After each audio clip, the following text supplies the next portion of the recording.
हर कोई चाहता है कि सनी के पास जाएं, क्या स्पेशल करता है, क्या किस लिए करता है। तो वो जब कोई एयरपोर्ट आता है तो तब वो समझ पाता है कि हाँ ये क्या स्पेशल करता है। जैसे जैसे एज बढ़ती गई समझ आने लगा कि क्या लाइफ क्या होती है। सो 2-2 3-3 महीने का वेटिंग रहता है। आप कपड़े तो चेंज कर लोगे, हेयर कैसे चेंज करोगे। आज लाइफ में कोई भी खुश नहीं अपने बालों से, वो चाहे वो कलर कराए या कलर ना कराए। बहुत सारे ड्रीम होते हैं जो पूरे हो जाते हैं और कुछ ड्रीम ऐसे होते हैं जो अधूरे भी रह जाते हैं। उतार चढ़ाव आते हैं, मैंने बहुत सारे लोग देखे, जब उतार चढ़ाव उतार आते हैं तो वो रास्ता छोड़ के दूसरी तरफ चल मूव ऑन हो जाते हैं। सोशल मीडिया नहीं था जैसे आज है। आज किसी को पता करना हो कि क्या बेस्ट है तो एकदम इंटरनेट पे ये चीज़ें निकाल दी एंड देन सोर्स ढूंढ लिया। जब तक आप एक अच्छी एजुकेशन नहीं लोगे आप आगे नहीं बढ़ पाओगे। तो क्लाइंट जब मैं आता था हेयर कट करने के लिए कि मैं कर दूं हेयर कट, तो वो बोलते थे ये तो बच्चा है। 2007 में मेरी पहले महीने की सैलरी 1000 रुपये थी। मेरे दिमाग में शुरू से ही था कि एक टाइम आएगा कि मैं अपना करूँगा। अब हेयर कलर एक ऐसी चीज़ है जो सब जगह डिफरेंट लाइट में डिफरेंट रिफ्लेक्शन देती है। मैं पैशनेट बहुत हूँ अपने काम को लेके और इसी पैशन ने मुझे यहाँ तक पहुँचाया। वो देखो इतना हार्ड वर्क है कि मैं अगर आपसे मैं 2 दिन भी बात करूँगा ना वो ख़त्म नहीं होगा। कई बार मैं सोचता हूँ भगवान मेरे को 2-4 और हाथ दे देते ना तो मैं 2-4 और काम करता पर वो हाथ मेरे उतने ही हैं। अब पता नहीं कितने कमाता हूँ तो अब मैं कभी नोट नहीं करता मैं कितने कमाता हूँ। वट एवर जो भी आजकल ट्रीटमेंट्स चल रहे हैं, बहुत इतने नाम आ चुके हैं ना मार्केट में, मुझे नहीं पता। इन सब से बचे रहोगे तो आपके बाल हेल्दी है।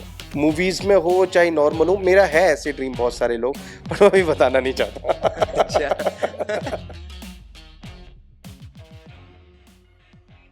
कैमरामैन बाल तो ठीक लग रहे हैं ना? परफेक्ट है, क्योंकि आज जो आ रहे हैं उनके सामने बाल ख़राब नहीं लग सकते हैं। सो वेलकम गाइस, मेरा नाम Uday Gurnani and welcome to Bollywood society. आज जो हमारे बीच आ रहे हैं वो सिर्फ स्टाइल नहीं करते हैं, ट्रांसफॉर्म करते हैं। From top Bollywood stars to your favourite influencers and cricket players, इन्होंने सबको इतना एफर्टलेसली ट्रांसफॉर्म किया है कि इनका हर ट्रांसफॉर्मेशन वीडियो इंस्टाग्राम पे वायरल जाता है, और वो भी 1-2 मिलियन नहीं, 10 मिलियन 20 मिलियन तक वायरल जाता है। ये सेलिब्रिटी ग्रूमिंग वर्ल्ड के बादशाह हैं, नहीं ट्रांजिशंस के बादशाह हैं। Introducing the man, the artist, mister Sunny Verma. Thank you so much भाई, थैंक यू। कैसे हो सर? बढ़िया। नहीं आपने मेरी कुछ ज्यादा तारीफ कर दी। नहीं आप डिजर्व करते हो। मतलब इनके ट्रांसफॉर्मेशन वीडियोस आप देखिए तो क्या मस्त रहते हैं, और सेलिब्रिटीज के तो जेन्युइनली ग्रूमिंग वर्ल्ड के बादशाह हैं ये। नहीं तो बताइए सर कैसे चल रहा है? नहीं ऑल गुड, सब बहुत फर्स्ट क्लास चल रहा है। देखो ग्रूमिंग तो अपनी जगह हम सबका ग्रूमिंग करते ही हैं, लेकिन हाँ हम थोड़ी पॉपुलैरिटी जब मिलती है, जब आप किसी सेलिब्रिटीज़ का या कोई बड़े लोगों का काम करते हैं तभी पता चलता है कि हाँ इसने इसका काम किया, इसने काम किया। लेकिन बट वही है कि मेरा एक ही चीज़ का पैशन है कि सबको मेकओवर हैप्पली वाला करना। मतलब कोई किसी चीज़ से भी परेशान हो पर वो अपना हेयर सर्विस के लिए मेरे पास आए तो उसको वो फील आए कि यार मैं कुछ अलग वर्ल्ड में गया हूँ या मैं अपने आप को कुछ अलग फील कर रहा हूँ। स्टार्ट करने से पहले जिन लोगों को नहीं पता कि सनी वर्मा कौन है, अगर आप उनको बताना चाहें कि सनी वर्मा कौन है।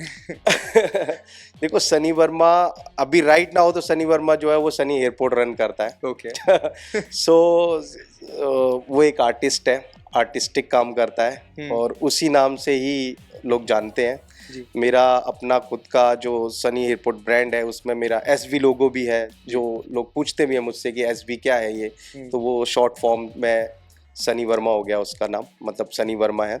सो बस एक आर्टिस्टिक है जो मेकओवर करता है, लोगों को ट्रांसफॉर्म करता है, हेयर को ट्रांसफॉर्म करता है एंड 10 सबका प्यार पाता है सनी। क्या बात है।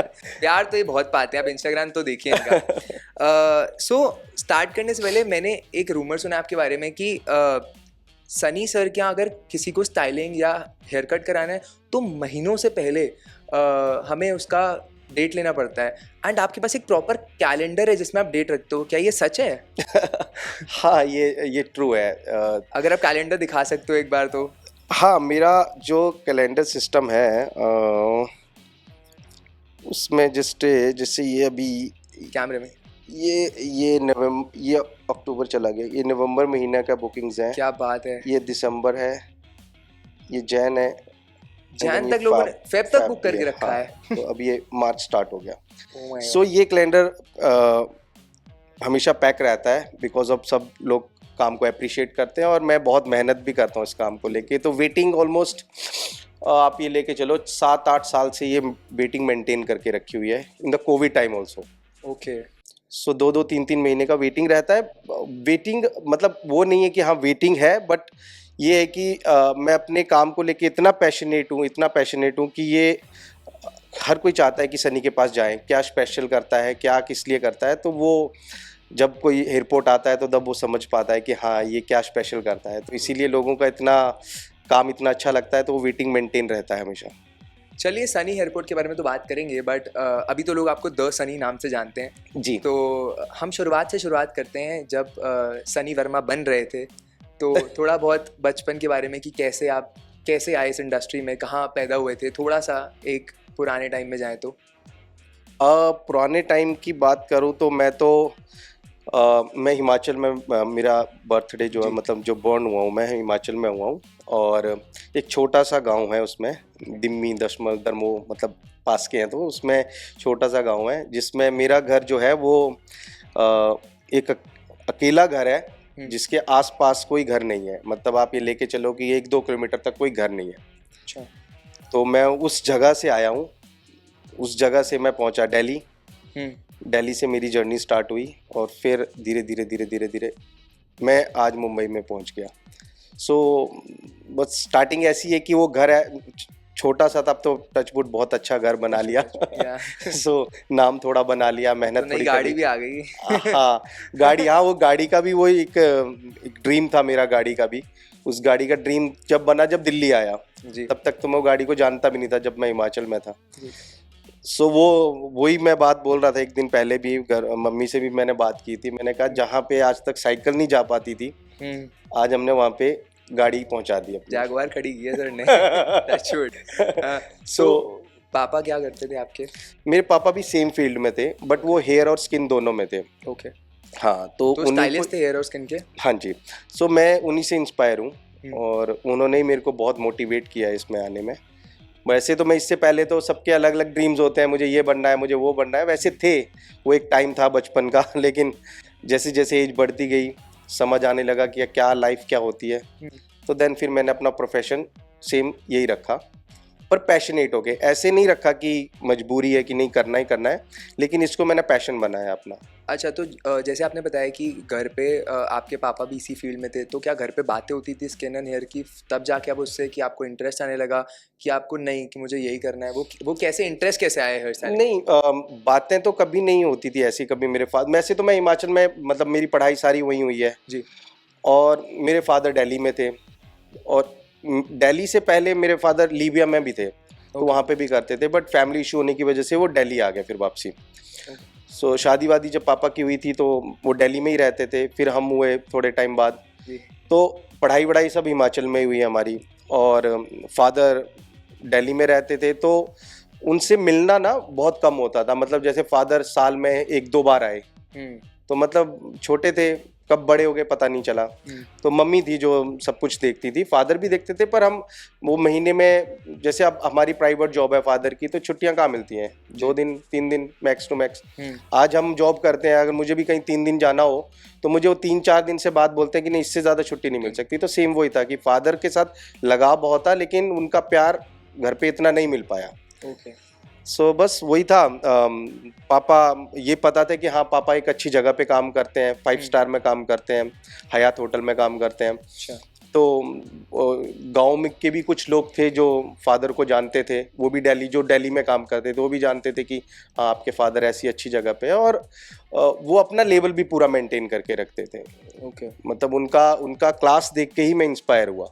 उनको भी शुरू से आदत थी टाई पहनना और वेल ग्रूम रहना, तो वही चीजें होते हैं ना, बच्चा वही सीखता है, बाप से सीखता है बहुत। बिल्कुल। तो मैं वो सीखता रहता था, वो देखता रहता था। 1-2 बार मेरे फादर टीवी पे भी आए, तो उस टाइम पे DD1 DD2 यही चलता था अपने वहाँ पे। जी। तो मैंने देखा भी उनको, उन्होंने मेरे को बोला कि इस टाइम लाइव आएगा, तो मैंने पापा को भी देखा। तो बड़ी खुशी मिलती थी उस टाइम पे ना, क्योंकि टीवी पे आना छोटे से शहर में, छोटे से गाँव में बहुत हर किसी के बस की नहीं होती, प्रिविलेज नहीं होता था लोगों के पास। बिल्कुल। तो बस उनको आया। फिर कभी हमें जैसे स्कूल में छुट्टियां होती थी जी तो मैं मम्मी को, जैसे मम्मी के साथ चला गया 1 महीने के लिए। अब हमारे वहाँ पे तो लैंडस्लाइडिंग होती है ज़्यादा हिमाचल में, तो छुट्टियाँ हमें यही होती थी जुलाई अगस्त में। तो मैं 1-2 महीने के लिए चला जाता था पापा के पास। और वैसे तो हम 5 भाई बहन हैं, तो मैं मेरी मेरी सिस्टर मेरे से बड़ी है, फिर मैं हूँ। ओके तो घर का बड़ा होने के लिए, मतलब मैं बड़ा था तो थोड़ा मैं चला जाता था दिल्ली पापा के पास। तो वहाँ से देखता रहता था पापा कैसे सुबह जाते हैं, कैसे वापस आते हैं थक हार के, और उनका लाइफस्टाइल कैसा था, वो कितनी मेहनत करते हैं। तो वो चीज़ें सिखाई थी हमें, मतलब मेरी मम्मी ने सिखाई थी, पापा ने भी सिखाई थी कि हार्ड वर्किंग कैसा होता है। तो बस उनको देख देख के इंस्पिरेशन लेता रहा। फिर वो काम करके आते थे शाम को, तो थक हारते थे, तो हम, जब इतना तो हो गया था कि खाना भी बना लेता था मैं तो वो सारी चीज़ें भी हमने की। तो बस उनको देख देख के एक एनर्जी आती रही। फिर वो सारे शौक छोड़ दिए उस टाइम पे कि अब ये बनना है वो बनना है। फिर ये लगा कि काम करना है। फिर पापा ने बोला कि तुझे ये प्रोफेशन देखना है तो बता। फिर मेरे को एक्चुअल में तब हुआ जब हमारे वहाँ पे हयात में ना, जब वो एक बार फैशन वीक चल रहा था एक, आई थिंक उस टाइम विल्स फैशन वीक ऐसा कुछ पुराने होते थे ना पहले, वो चला था। तो उसमें हमें ना वो पासिस मिलते हैं, मतलब जैसे कोई काम कर रहा है हयात में तो उसको फैमिली के लिए ना एक पासिस मिलते हैं 1 दिन के स्टे के लिए। तो वैसे ही उस टाइम पे मैं आ गया था।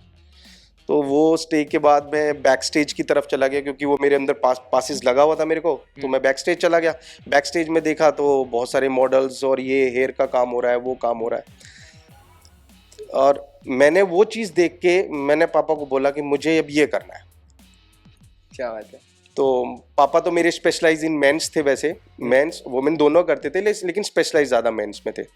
तो मैंने बोला मुझे ये फील्ड चुननी है, मुझे वो मॉडल्स का काम करना है, हैपनिंग। मुझे ऐसा, मेरा वो था ना, मैं एक जगह बैठ नहीं सकता, मेरी आदत है मेरा भी यही है ना। तो एक जगह बैठ नहीं सकता। अगर मैं बैठा, अगर मैं आपसे बात कर रहा हूँ तो मैं आपसे बात कर रहा हूँ, अगर मैं 2 मिनट का ब्रेक दे दिया मैं सो जाऊंगा, क्योंकि मेरी बॉडी ऐसी है, मेरी इतनी काम के लिए यूज टू है, मेरे से नहीं बैठा जाता।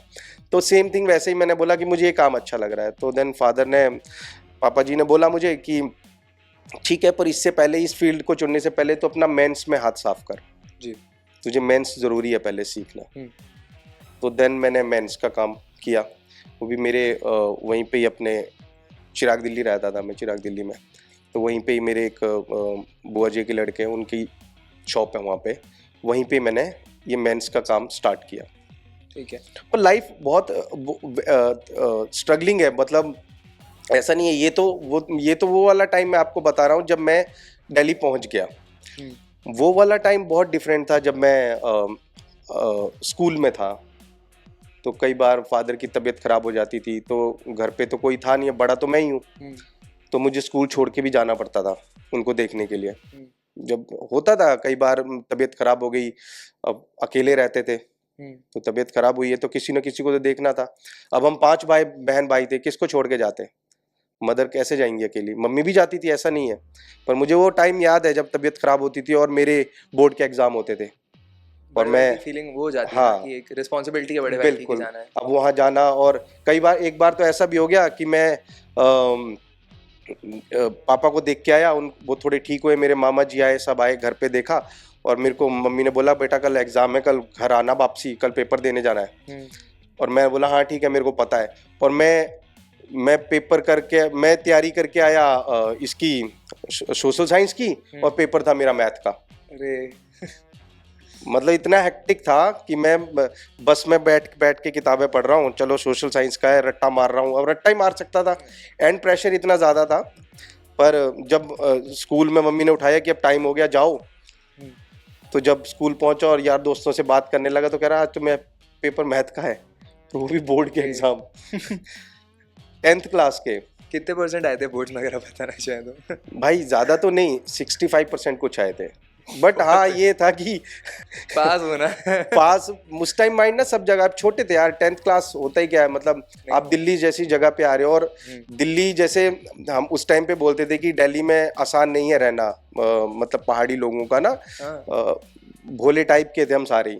आज भी हम भोले टाइप के ही हैं, बट उस टाइम के ऐसे थे कि वो बहुत फास्ट है, उसको पकड़ना बहुत मुश्किल है दिल्ली को ना, दिल्ली की बहुत स्पीड फास्ट को मूविंग पकड़ना। सिटी है एंड हाँ। पर उसको कैसे आप तो हमें समझने में इतना टाइम, मुझे गलियां समझने में इतना टाइम लग जाता था।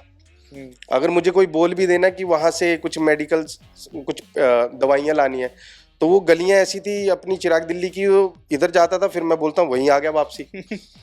तो उनको समझने में इतना टाइम लग जाता था हमें। तो वो वाला इंसिडेंट्स भी हुआ था मेरे साथ एग्ज़ाम का भी, पर भोले बाबा की कृपा है सब कुछ ठीक रहा। वो बहुत स्ट्रगलिंग टाइम, बहुत स्ट्रगलिंग टाइम भी था और उसने बहुत सिखाया भी हमें। पर हाँ ये ज़रूर है कि अपने फादर के साथ मैं वो बहुत लंबा वाला टाइम बिता नहीं पाया। वो मेरे ख्याल से मैं मुश्किल से 4 या 5 साल रहा हूँगा पापा के साथ, बस वो टाइम मिला था बस, इसके अलावा नहीं था और कोई टाइम।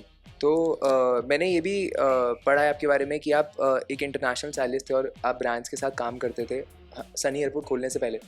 तो वो क्या है, उसका क्या सीन था, कब तक आपने काम किया उनके साथ, ब्रांड्स के साथ?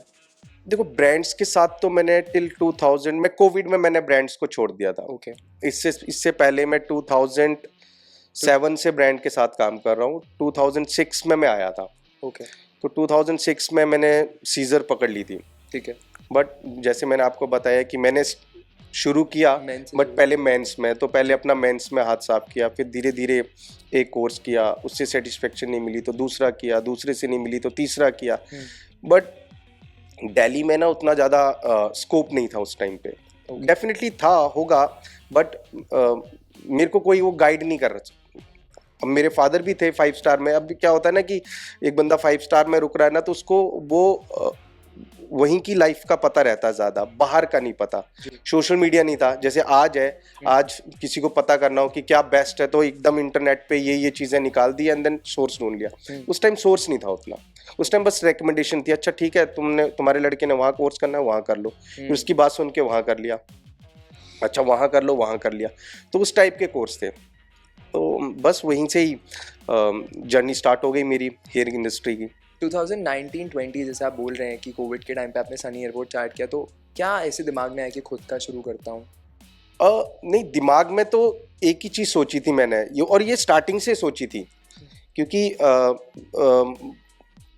पापा ने भी हमें यही सिखाया था बेटा कि हमेशा जो भी करो ना सेल्फ डिपेंडेंट होके करो। मतलब कभी ये मत सोचो कि तुम लोग अकेले हो, है ना। तुम्हें जो बनना है अपना नाम खुद बनाना है। मेरे फादर ने खुद मेरे पापा जी ने अपना नाम खुद बनाया, खुद क्रिएट किया। एक छोटी सी चीज़ से लेके बाहर की कंट्रीज तक गए, उन्होंने नाम बनाया, जितना वो बना सकते थे उन्होंने बनाया। तो उन्होंने हमें यही सिखाया और मेरे दिमाग में शुरू से ही था कि एक टाइम आएगा कि मैं अपना करूँगा। बट वो अपना करने के लिए वो बहुत सारा स्ट्रगल, बहुत सारा प्यार चाहिए, बहुत ज़्यादा ट्रस्ट चाहिए। और हमारी फील्ड ऐसी है कि उसमें हार्ड वर्क, ट्रस्ट, मतलब हर हमारी फील्ड क्या सबकी फील्ड में ऐसा ही होता है। जी, है ना, मेहनत पूरी करनी पड़ती है। तो उस टाइम से सोचा था, लेकिन स्टार्ट किया मैंने कि, और मैंने अपनी बल्कि जब अगर एज ए बात करूं तो सैलरी मेरी फर्स्ट 2007 की बात होगी। हाँ 2007 में मेरी पहले महीने की सैलरी 1000 रुपये थी। तो 1000 रुपये से मैंने स्टार्ट किया और अब पता नहीं कितने कमाता हूँ। तो अब मैं कभी नोट नहीं करता मैं कितने कमाता हूँ, अब सब भोले बाबा की कृपा है, बस वहीं छोड़ देता हूँ। तो बस वहाँ से स्टार्ट किया एंड देन बनाता गया अपनी जर्नी। तो मैं अपने जितने भी स्टाइलिस्ट हैं, मैं जितने भी कुलीग भाई बहनें जितनी भी हम स्टाइलिंग करते हैं, मैं एक ही चीज़ में बोलूँगा, देखो जर्नी सबकी अच्छी होती है, सबकी स्ट्रॉन्ग होती है जर्नी। लेकिन जर्नी का मतलब ये है कि आप एक राइट पाथ चुनो, एक रास्ता टारगेट लेके चलो। उतार चढ़ाव आते हैं, मैंने बहुत सारे लोग देखे, जब उतार आते हैं तो वो रास्ता छोड़ के दूसरी तरफ मूव ऑन हो जाते हैं। मेरी लाइफ में भी बहुत सारी चीज़ें आई, बहुत कुछ सीखने का टाइम ऐसा आया कि कई बार ऐसा भी होता था कि यार छोड़ दूं, है ना, क्योंकि एज ए ह्यूमन सबकी कई बार फैमिली इशू, परेशानी ऐसी। तो जब मैंने स्टार्ट किया तो गोल रखा कि मुझे अपना करना है, सैलरी यहाँ से स्टार्ट की। कभी ये नहीं दिया कि मेरे को इतनी सैलरी मिल रही है, ना कभी डिमांड ऐसी की कि मेरी सैलरी बढ़ाओ जी, नहीं। जो ऊपर वाले ने लिखी है तुम बस मेहनत करो। हाँ, पर अपने हक के लिए तब लड़ो जब कोई बंदा ये इतना काम करवा दे और बोले कि यार तेरी सैलरी इतनी है। तब लड़ो। जी। पर जब बोलते हैं ना कि वो क्या बोलते हैं उसको, पानी सर से ऊपर चला जाए, तब। हाँ। तो ऐसी कभी नौबत तो आई नहीं मेरे को। बहुत सारे मेरे जितने भी आज तक जितने जितने लोगों के साथ भी काम किया, उन्होंने बहुत प्यार किया मेरे को, और कोई भी नहीं चाहता था कि सन्नी हमारा सैलून छोड़े, अब तक जितने भी लोगों के साथ काम किया। तो 2019-20 में जब कोविड आया तब आपने सनी एयरपोर्ट स्टार्ट किया, और जब सेकेंड वेव आने वाली थी तब आपने बंद हो गया था शायद। हाँ, सैलून सारे मतलब सारा ही इंडिया ही बंद हो गया था ना पूरा उस टाइम। तो फिर आपने शायद रीस्टार्ट किया सेकेंड वेव के बाद। प्रॉपर आपका सैलून जब स्टार्ट हुआ तो सेकेंड वेव के बाद स्टार्ट हुआ प्रॉपर कि क्लाइंट्स आपके पास तब आते थे। सो 2019 में जब फर्स्ट कोविड वेव आया, तो उस टाइम पे मैं तब भी जॉब ही करता था। जॉब करता था मैं, पर उस टाइम पे ये था कि मैं जब उस टाइम पे जो एक आर्टिस्टिक लीड का जो लीडर होता, मतलब एज ए लीडर की तरह काम करता था मैं, अपने सैलून में सबसे सीनियर था। और पर कोविड आने के बाद उस टाइम पे भी टचवुड 2-2.5 महीने की वेटिंग कंटिन्यू चल रही थी। तो बहुत अच्छा काम किया, पर उस वेव ने ये सिखा दिया कि यार अब ये राइट टाइम आ गया, यू हैव टू मूव। इससे पहले भी सोच रहा था मैं, पर वही होता ना यार कि एक डर लगा रहता है यार, इतनी बड़ी रिस्पॉन्सिबिलिटी ले ली है फैमिली की, और एक सैलून पे इन्वेस्ट करना इट्स क्वाइट डिफिकल्ट, है ना, कि लूं या ना लूं। और वो बोलते हैं ना, इतने टाइम से सोच रहा हूँ लूं या नूं, और कोविड ने मेरे को सिखा दिया। कोविड ने जो घर के अंदर 2 महीने बैठे ना, मैं, मेरी वाइफ, मेरे ब्रदर, हम सब बैठे, एंड देन उन्होंने मेरे को भी पुश किया, ओपन करो अपना, जो होगा देखा जाएगा। तो मैंने भी यही सोचा, मैंने यार लाइफ का कुछ पता नहीं, आए दिन कभी यहाँ से खबरें आ रही हैं, कभी वहाँ से खबरें आ रही है, ये चला गया वो चला गया, तो मैंने बोला मेरा ड्रीम तो अधूरा रह जाएगा। तो मैंने बोला लेट्स स्टार्ट, अपना ही करते हैं। और तब सनी एयरपोर्ट, हाँ, देन मैंने एकदम बोला अपने बॉस को कि मैं अपना स्टार्ट कर रहा हूँ। उन्होंने काफ़ी रोका भी मेरे को, पर मैंने बोला नहीं, मैं अब ऐसा नहीं कि मैं होता है कई जगह कि यहाँ से उठ के वहाँ बैठ गए, है ना, आप किसी के पास यहाँ से उठ के, मैंने ऐसा भी करा है मैंने कि यहाँ से उठ के वहाँ जॉब कर ली। तब मैं छोटा था बहुत, जब मेरी एज मेरे ख्याल से 19 साल होगी, तब समझ नहीं थी कि यहाँ से उठ के यहाँ नहीं जाना होता। मतलब आज मुझे वो लगता है कि यहाँ से उठ के यहाँ नहीं जाना होता है। चाहे मैं आज बॉस हूँ तो मैं वो भी रियलाइज़ करूँगा कि अगर मेरे पास कोई बंदा उठ के यहाँ से वहाँ जा रहा है तो वो आप गलत कर रहे हो, है ना। तो उस टाइम पे भी मैं गया था, पर छोटे थे, पर वो ज़्यादा टाइम तक नहीं काम किया वहाँ पे भी मैंने। और जब मैंने ये सोचा कि कोविड में अपना स्टार्ट करें, तो मैंने बोला कि मैं यहाँ से जाऊँगा तो मैं दूर जाऊँगा, पास में नहीं जाऊँगा। क्या बात है। तो मैं वहाँ से ऑलमोस्ट 10-11 किलोमीटर दूर गया, वहाँ पे अपना सैलून एक खोला, वो चलाया। और मैं अब ज़्यादा नहीं, अब मेरे साथ के 5-6 लोग थे टीम में, वही गए मेरे साथ जो मेरे खुद के थे। नहीं, ये बहुत अच्छी बात है। मैंने लोगों को देखा है कि जो लोग जहाँ पे काम करते हैं उनके बगल में ही खोल देते हैं, हाँ, उनको कंपटीशन देने लगते हैं। बिल्कुल बिल्कुल। बट ये बहुत अच्छी बात है कि आपने 10-12 किलोमीटर दूर छोड़ा और अपने खुद का वैल्यू रख के खुद की इमेज बनाते हुए आगे बढ़े आप। बिल्कुल। जनता जानना चाहती है ये एयरपोर्ट नाम कैसे आया? सो देखो, जैसे ये नाम आया ना एयरपोर्ट, आज मैं देखता हूँ बहुत सारे एयरपोर्ट हो चुके हैं, हाँ। पर आई डोंट नो क्या लॉजिक है पीछे एयरपोर्ट लगाने का। लेकिन मेरा जो लॉजिक था, जो इमेजिनेशन की थी जब मुझे अपना एयरपोर्ट खोलना था, तो मेरा पहले मैं नाम सोचता रहा था कि क्या रखूं अपना नाम। तो इमेजिनेशंस में एक ही चीज़ आई, वो देखो खुद को पता होती है, ये चीज़ बताई जाती है जब आप पब्लिकली बता रहे हो किसी को, है ना। वरना आज तक तो सब एयरपोर्ट लगा रहे हैं, मुझे नहीं पता वो किस वे में लगा रहे हैं। लेकिन मेरा लॉजिकल क्या था कि मेरे को देखो शुरू से ही शौक था वीडियोस बनाना, फोटोज खींचना। खुद की फोटोज इतनी ज़्यादा नहीं खींचता हूँ मैं, मतलब मैं ऐसा फोटो पर्सन हूँ नहीं, मैं ऐसा नहीं हूँ। बट मुझे अपने काम को दिखाना बहुत पसंद था। क्या बात। क्योंकि जब मैंने आई थिंक 2008-9 से जब फेसबुक ऑन करते थे हम, तो हम फेसबुक पे ही होता था ज़्यादातर मेरा, बिफोर आफ्टर। बस ये मेरे को बड़ा शौक था कि लोगों को बिफोर में कैसे आया था एंड देन मैंने उसको हैप्पली करके कैसे भेजा। तो वो माइंडसेट मेरा शुरू से ही ऐसा था। आज तो आपका बिफोर आफ्टर मिलियंस में जाता है। हाँ, तो वो हार्ड वर्क हो गया ना। अब 2008 से आप स्टार्ट करो एंड आज 25 हो गया, 2025 हो गया, तो कितने साल हो गए। तो वो मेरा पैशन बनता गया धीरे धीरे। फिर मैं उस बिफोर आफ्टर से अपना कभी काम दिखाना होता था तो लोग मोस्टली उस टाइम पे लोग मैगजीन दिखाते थे कि मैम ऐसा हेयर कट कर दें। फोन पे तो नहीं इतना दिखाते थे उस टाइम पे, पर मैगजीन का ऑप्शंस होते थे ज़्यादातर। तो सलोन्स में उस टाइम मैगजीन ही रखे थे। तो पर मैं अपने फ़ोन पे दिखाता था कि मैं ऐसा कुछ स्टाइल कर दूं, या अपने ही क्लाइंट्स के फ़ोटो खींच के। तो धीरे धीरे वो ट्रेंड स्टार्ट किया और फिर वीडियोस के ऑप्शंस आए। फिर धीरे धीरे वीडियोस का भी ऑप्शन डालना स्टार्ट किया और धीरे धीरे ये दिमाग में आना स्टार्ट हो गई। और सोचता रहता था घर जाके कि यार आने वाले टाइम में जब कभी सलोन्स ओपन होगा तो सलोन्स का नाम कभी सोचा नहीं, लेकिन एक थीम सोची कि यार मैं चाहता था बैठे बैठे यार मैं चाहूँ कि मेरे पास ना पूरे वर्ल्ड के लोग आए।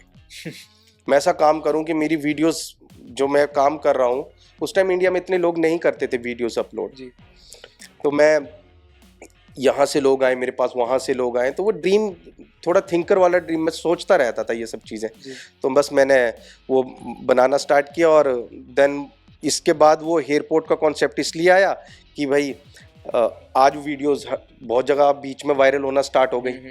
और वो बीच में वायरल होना स्टार्ट की तो किसी को भी अगर एयरपोर्ट का नाम सुनना हो, मतलब एयरपोर्ट क्यों रखा उसका, तो उसके पीछे मेन रीज़न यही था कि कहीं को भी अपना अपना डेस्टिनेशंस, मतलब मैंने जो भी कट किया कलर किया वो आज यूएसए पहुंचा है। कोई यूएसए से देख रहा है, कोई लंदन से देख रहा है, कोई कनाडा से देख रहा है, कहीं से भी देख रहा हो, उसको अगर वो वीडियो देख रहा है वो सोचेगा यार मुझे ना अपना कट कभी मैं जाऊँगी ना इंडिया तो मुझे यहाँ कराना है, क्या है ना।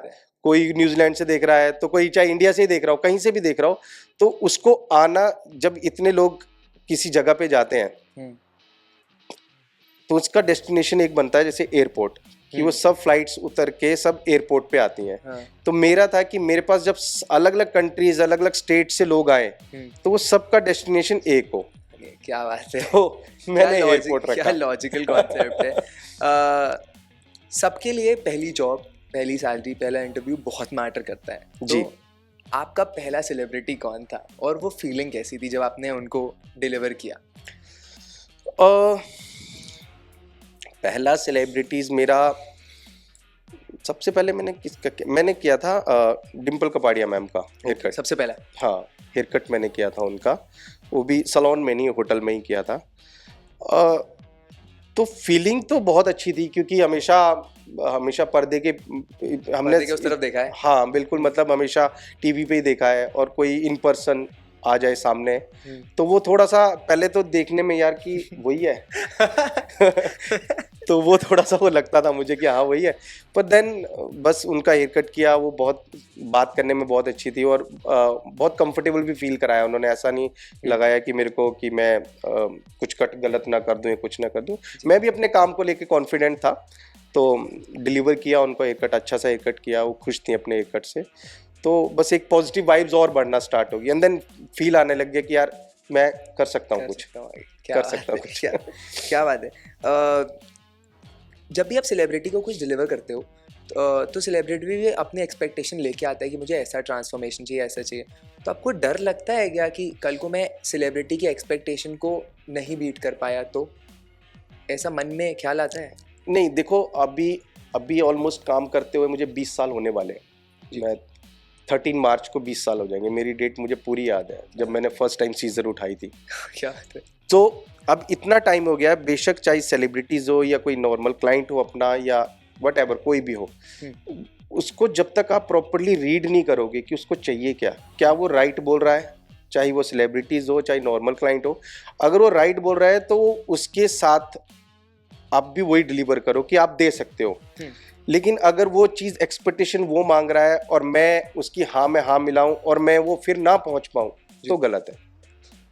तो कहने का मतलब कि आप जो डिलीवर करते हो, आप मेरे से कोई भी सेलिब्रिटीज कोई चीज़ मांगेगा, अगर मैं मेरे अंदर कैपेबल है, मेरे अंदर इतना नॉलेज है, मैं उतना अचीव कर सकता हूं, तो मैं डेफिनेटली उनके हिसाब से चलता हूं और मैं वो डिलीवर करके देता हूं। मतलब जो मन में ठानता हूं कि मैं हाँ ये होगा तो होगा, पर अगर नहीं होगा तो नहीं होगा। बिकॉज हमारा क्या है ना, कट एक अलग जगह है, मेरे पास कलर का ज़्यादा क्राउड रहता है। अब हेयर कलर एक ऐसी चीज़ है जो सब जगह डिफरेंट लाइट में डिफरेंट रिफ्लेक्शन देती है। जी। मैं आपके साथ बात कर रहा हूँ, मैं यहाँ पे अलग दिखूंगा, मेरे हेयर अलग दिखेंगे, मैं थोड़ा वार्म लाइट में जाऊंगा अलग दिखेगा। तो वो सबसे ज़्यादा डिफिकल्ट होता है एनालाइज करने के लिए। अब सेलिब्रिटीज़ का बात करूँ तो वो ज़्यादातर कैमरे के सामने रहते हैं, मूवीज़ में रहते हैं, शोज़ में रहते हैं। तो आज उनका हेयर ऐसा दिख रहा है, तो वो कहीं बाहर जाएंगी, अंदर से बाहर जाएंगी, वहाँ पे कुछ अलग दिख रहा है जी।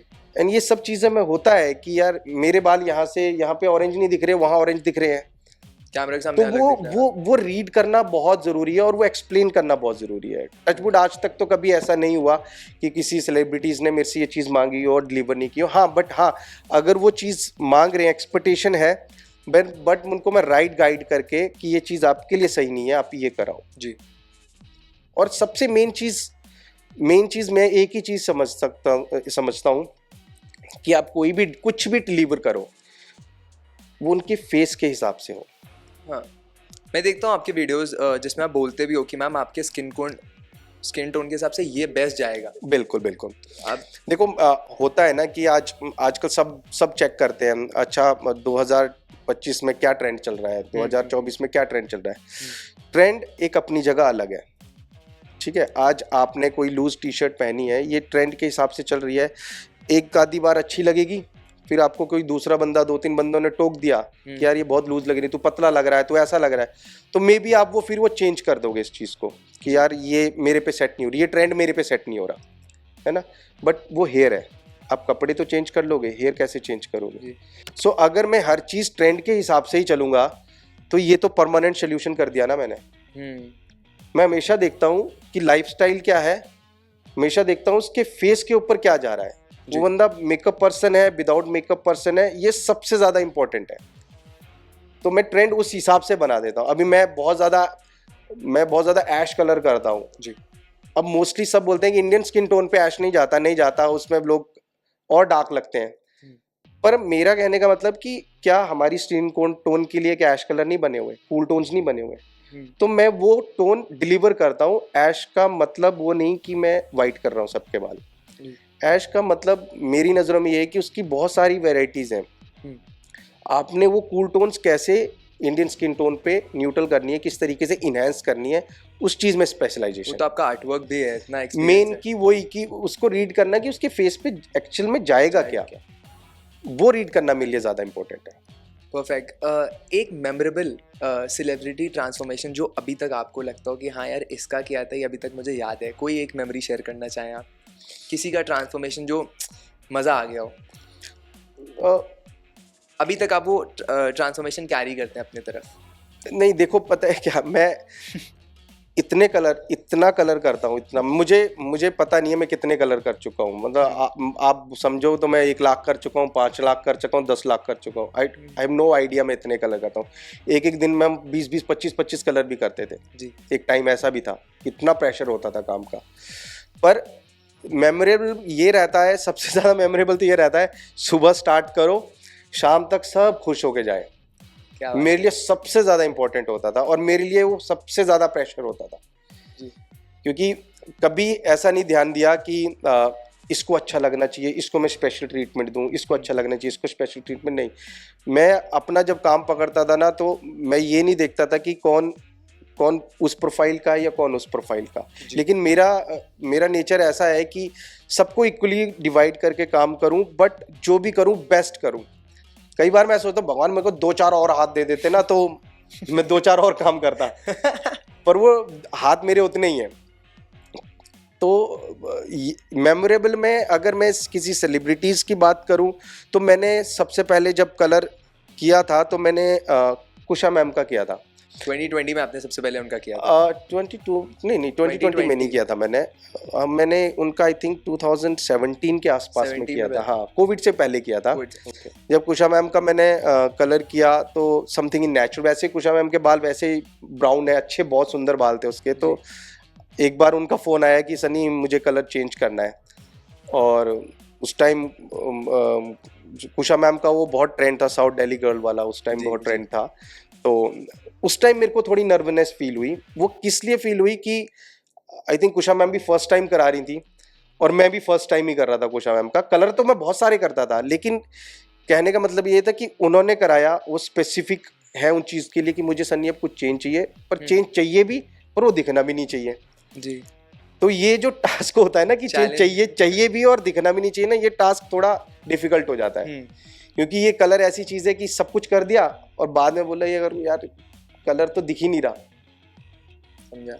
और अगर ज़्यादा दिखा दिया, अरे नहीं ये तो ज़्यादा हो गया, अब इसको कम करो, वो परफेक्ट टोन बैठा, तो वो परफेक्ट टोन बिठाना बहुत डिफिकल्ट होता है। तो जब कुशा मैम का किया तो बहुत अच्छी तरह रीड किया, नर्वसनेस भी फील थी उस टाइम पे, पर कुशा मैम बहुत स्वीट थी, बोलने में बहुत अच्छी थी, तो अच्छा सा करेगा, मुझे पता तो अच्छा सा करेगा। तो देन हमने स्टार्ट किया, बातें बातें करती रही एंड देन डिलीवर किया। वो वीडियो आज भी मेरे पास है, अभी मेरे इंस्टा पे होगा, बहुत सबसे पहले का मैंने देखा है यूट्यूब पे। मैंने आपका एक वीडियो देखा कुशा मैम का जिसमें आप स्टाइल करते हो, 2020 में, 5 साल पहले का है वो। हो सकता है वो उस टाइम पे जब मैंने अपना खोल लिया था तब था। जी हाँ, तब का है, सनी एयरपोर्ट का ही है। एंड मैंने देखा वो वीडियो, बहुत अच्छा वीडियो था। तो 5 साल पहले का वीडियो है, 2022 में। फिर कॉन्फिडेंस और बिल्ड होता गया, धीरे धीरे बिल्ड हो गया। भाई देखो अपना, अब मेरा तो अपना ये रहता है कि मैं दिल्ली में मैंने स्टार्ट किया, दिल्ली में बहुत अच्छा काम किया, बहुत लोगों ने अप्रिशिएट किया, वर्ड ऑफ माउथ बहुत अच्छा गया एंड देन उस दिल्ली में भी बहुत सारे सेलिब्रिटीज़ जब आते थे कराने के लिए, दिल्ली वाले सलोन्स में भी जो मुंबई से आते थे, तो उनका भी काम बहुत अच्छा किया और अपने आप को भी बहुत प्राउड फील करता हूँ कि यार उस लेवल तक हम बैठ गए। और अपने आप को सोचता हूँ बैठ के, अपने दोस्तों के साथ भी कभी कभी बात करता हूँ, तो हम कभी बात करते हैं यार मैं कहाँ था और मैं कहाँ पहुँच गया, पर वो उसके पीछे एक बहुत ज़्यादा हार्ड वर्क है। वो देखो इतना हार्ड वर्क है कि मैं अगर आपसे मैं 2 दिन भी बात करूँगा ना, वो ख़त्म नहीं होगा जी। बहुत कुछ है मेरी लाइफ के अंदर जो हुआ है इन सालों में, बहुत मतलब इन 15-20 साल की जर्नी के अंदर इतना कुछ हुआ है लाइफ में, मोटिवेशन, डिमोटिवेशन, स्ट्रगल, हेल्थ, बहुत सारी चीज़ें हुई हैं। मतलब हेल्थ की अगर मैं बात करूं तो अगर मेरे पुराने कोलीग से भी कभी बात हो मेरी या कभी ऐसा कुछ होता है ना, तो मैं एक ऐसा पर्सन था जो कभी ऑफ नहीं करता था। आज मैं जॉब भी कर रहा हूँ ना कहीं पे भी, तो मैं जॉब में भी मेरा एक ही प्रोफाइल पे एक ही स्टेटस रहता था, 7 days working, no off, 7 days working. मतलब मैं सुबह से लेके शाम तक कंटिन्यू काम करना और छुट्टी नहीं करनी। सुबह सलोन ओपन कराओ, मैनेजर के आने से पहले पहले पहुंच जाओ और क्लोज भी खुद कराओ जब मैनेजर चला जाएगा। पैशनेट इतना ज़्यादा था कि जब छोटा था तो कई क्लाइंट मेरे को रिजेक्ट भी कर देते थे क्योंकि दाढ़ी नहीं थी, मूछ नहीं थी, बिल्कुल पतला सा मुंह मेरा। दाढ़ी मूछ की वजह से भी क्लाइंट रिजेक्ट कर देते थे यार। अब मैंने 17 ईयर में काम स्टार्ट कर दिया था जी। तो जब मैं 18-19 साल में मेरी कोई दाढ़ी नहीं, मेरी 22 के बाद आई है जी। तो क्लाइंट जब मैं आता था हेयर कट करने के लिए कि मैं कर दूं हेयर कट, तो वो बोलते थे ये तो बच्चा है, नहीं किसी और को बुलाओ। तो वो रिजेक्शंस बहुत वो होता था कि यार मैं कर सकता हूँ पर मौका तो दो मुझे। तो वो मौका मुझे जब स्टार्ट हुआ जब मैं सुबह जल्दी आता था, जब मेरे सीनियर्स जो थे वो आराम से 11:30 बजे आ रहे हैं, 11 बजे आ रहे हैं और मैं सुबह 9:30 बजे पहुंच जाता था। एटलीस्ट कोई ब्लो ड्राई के लिए आ जाए, गलती से कोई ब्लो ड्राई के लिए आ जाए या कोई हेयर कट के लिए आ जाए, तो एक ही स्टाइलिस्ट होगा, सनी तो सनी करेगा। तो वो भूख थी मेरे को कि सुबह पहुंचूं और सोचता था आज ये 2 या 3 हेयर कट करके जाऊंगा। तो वो बड़ा मन लगा रहता था सबका काम देखने का, कौन कैसा काम कर रहा है, सबको एनालाइज करने का। तो ये चीज़ मेरे को धीरे धीरे और मोटिवेट करती गई, सिखाती गई लाइफ के बहुत उतार चढ़ाव, अपने जितनी भी हेयर की इंडस्ट्री के लोग हैं उनके उतार चढ़ाव, बहुत कुछ सिखाया है इसने। तो ये भूख से लेकर अभी रिसेंटली इन्होंने सूर्य कुमार यादव सर का ट्रांसफॉर्मेशन किया, तो फीलिंग कैसी थी सर? वो सुबह 9:30 बजे आना और अभी द क्रिकेटर। हाँ, बल्कि उनका रात को लेट हेयर कट किया था मैंने, 9 o'clock के आसपास का। कैसा लगा सर वो देखो वो मोमेंट तो बहुत प्राउड वाला मोमेंट था, क्योंकि यार मैं वही आपसे बोल रहा हूँ कि मैं आई डोंट नो मैं उस लेवल का हूँ या नहीं हूँ, पर मुझे वो मौका मिला, मैंने अपनी तरीके से वेस्ट किया। और वो सूर्य सर का वही मोमेंट ना, मुझे उनका फेस देख के सीधा वही जो उन्होंने कैच लिया था ना, और मैंने उनसे बात भी शेयर की थी कि मेरे को ना ऐसा हो रहा है यार, आपको गूज़बम्स आ रहे हैं। हाँ, तो मेरे को ऐसा फील हुआ आपको देख के ना कि मतलब वो बंदा मेरे सामने है। तो वो बहुत प्राउड वाला फील हुआ मुझे कि मुझे अपॉर्चुनिटी मिली उनका हेयर कट करने के लिए, बिकॉज उनका टाइम ना मैच नहीं होता कभी भी। हम्म, वो एक बहुत स्टार क्रिकेटर है और आज यहाँ है तो कल वहाँ है तो परसों वहाँ है, कभी यहाँ है, तो वो एक मौका मिला ऊपर वाले ने दिया और मैंने उस मौके को छोड़ा नहीं। क्या बहुत बहुत खूबसूरत डिलीवर किया आपने, मैंने वो रील देखी और वो रील बहुत वायरल गई है। जी जी, And- वो मैंने देखा भी, तो उसमें बड़े लोगों ने मेम भी बना दिए थे, उनके पिंक बाल कर दिए। मैंने बोला भाई मैंने पिंक नहीं करे, मैंने नॉर्मल कलर किया है। बहुत सारे सेलेब्स का उस पर कमेंट्स भी थे, बहुत बहुत बहुत हिट रील गई है वो। चलो थैंक यू भाई। तो थोड़ा अपना स्केड्यूल बताइए कि कब आप अवेलेबल रहते हो, कैसा, कहाँ पे है अभी, सलून्स कहाँ पे हैं, क्या है अभी, एयरपोर्ट आपने कहाँ पे खोला है, थोड़ा बताना चाहें अगर। एयरपोर्ट का देखो, अभी तो मैंने, एक तो मेरा दिल्ली में ही है सलोन, Okay. एक शिवालिक रोड पे है, जी। एक वसंत कुंज में है, ओके और मेरा एक मुंबई में है। जी। अभी रिसेंटली ओपन किया मैंने, ये हो गए ऑलमोस्ट, पता भी नहीं चला ये साल कब होने वाला है। तो फैब में ओपन किया था मैंने। तो ये मेरा ये नेक्स्ट सलोन है। आगे के सलोन्स की भी थीम चल रही है दिमाग में धीरे धीरे। तो अब 15 डेज बॉम्बे, 15 डेज हाँ, दिल्ली, ये आपका 15 डेज, schedule है। हाँ 15 डेज दिल्ली, 15 डेज मुंबई। तो ये मेरा रेगुलर रहता है, मतलब हर मंथ्स का ये शेड्यूल है। तो ये जो अपॉइंटमेंट्स मैंने आपको दिखाई भी अभी, जी जी। ये भी सेम ऐसी प्लेटफॉर्म पे है। 15 दिन मुंबई, 15 दिन दिल्ली, 15 दिन मुंबई, 15 दिन दिल्ली। तो मेरा ट्रैवल भी ज़्यादा रहता है जी। और ये सोच मतलब मैं ये समझ नहीं पा रहा हूँ कि जो कई बार ऐसा होता है ना कि हर कोई बंदा सोचता है ये मेरा ड्रीम हो यार, मैं ऐसा करूँ, मेरा पैर एक इधर हो, एक इधर उड़ के जाऊँ, उधर जाऊँ, तो ना वो अचीव भी होता है, लेकिन आप उसे अच्छे वे में उस ड्रीम को सोचो। बहुत सारे ड्रीम होते हैं जो पूरे हो जाते हैं और कुछ ड्रीम ऐसे होते हैं जो अधूरे भी रह जाते हैं। अब मेरा ड्रीम था कि मैं ऐसा करूं, मैं यहाँ पे भी काम करूं, मैं उधर भी काम करूं, मैं उधर भी काम करूं, पर एक बंदा ज़्यादा दूर तक तो नहीं जा सकता। नहीं जा सकता। तो डेफिनेटली मैं दिल्ली में 15 दिन होता हूँ, 15 दिन मुंबई में रहता हूँ, और वेटिंग भी उतना ही रहता है, 2-2 ढाई महीने का वेटिंग रहता है। सो अब ये मुंबई आने के बाद वेटिंग थोड़ा ज़्यादा हो गया, बिकॉज जो टाइम मैं दिल्ली में देता था अब वो 15 दिन मुंबई में आ गया। तो वो डेफिनेटली दिल्ली में थोड़ा सा, बिकॉज इतने टाइम से दिल्ली में काम कर रहा हूँ, तो जितने भी अपने पुराने लॉयल क्लाइंट्स हैं, जो स्पेशली जिनको मैं 20 साल, ऐसे भी बहुत सारे क्लाइंट हैं मेरे जो मैं 20 साल से करता आ रहा हूँ, उनका बहुत सपोर्ट रहा है मेरे को।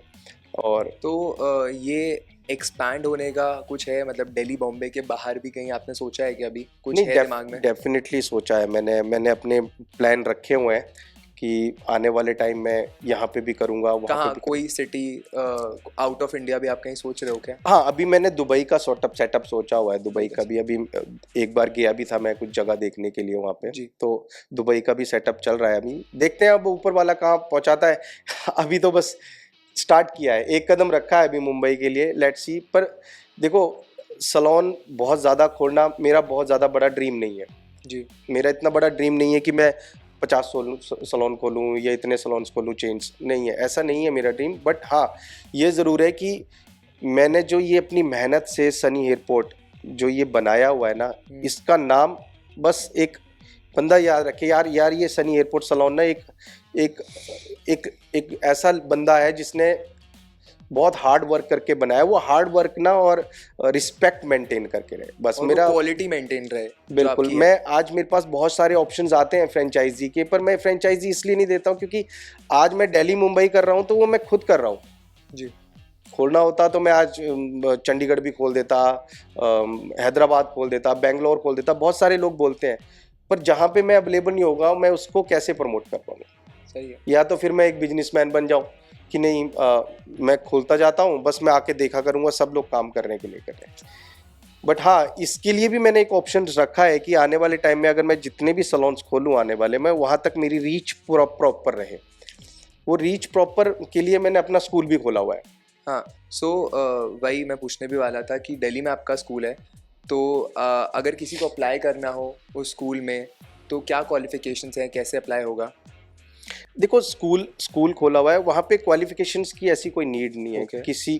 कोई भी बंदा मेरे वहाँ पे आ सकता है आराम से। कोई कोर्स करना पड़ता है? हाँ, उसमें कोर्स है मेरे वहाँ पे, 3.5 मंथ का कोर्स है। Okay. जिसमें बंदा बिगनर से लेके मास्टर तक प्रॉपर बनेगा वो। ओके। और उसमें ऐसा कोई क्वालिफिकेशन की ज़रूरत नहीं है। जी। ऐसा नहीं है कि वो बंदा हिंदी हिंदी में ही बोल सकता है या इंग्लिश में ही बोल सकता है, उसमें हर टाइप का बंदा मेरे पास एडमिशन है। और आज टचवुड में आज 500-600 से ज़्यादा भी मेरे को खोले हुए ज़्यादा टाइम नहीं हुआ, 2-2.5 साल ही हुए हैं जी। तो उसमें 500-600 से ज़्यादा हम बच्चे पढ़ा चुके हैं और आज बहुत अच्छी जगह भी लगे हुए हैं। स्कूल की जर्नी इसीलिए स्टार्ट की कि मैं अभी जैसे मैं इन पर्सन मैं अब तक 20 कंट्रीज़ के आसपास मैं सब जगह जा चुका हूँ, हर किसी के हेयर भी एनालाइज कर चुका हूँ, हर जगह कोर्स भी कर चुका हूँ, बट हर कोई बंदा वहाँ तक नहीं पहुँच पाता जी। और मेरे अंदर ये क्रेज़ था।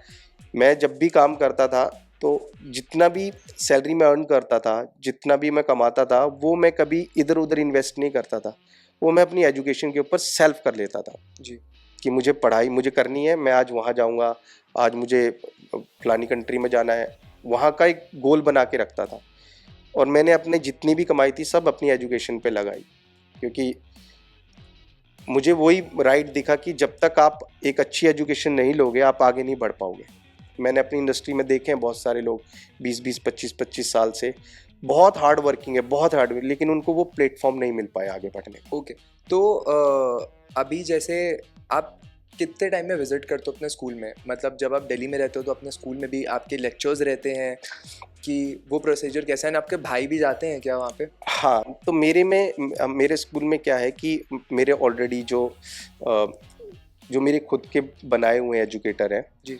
वो लोग वहाँ पे रहते हैं, 2-2 3-3 एजुकेटर रहते हैं वहाँ पे और बिगनर से लेके एंड तक वही सिखाते हैं।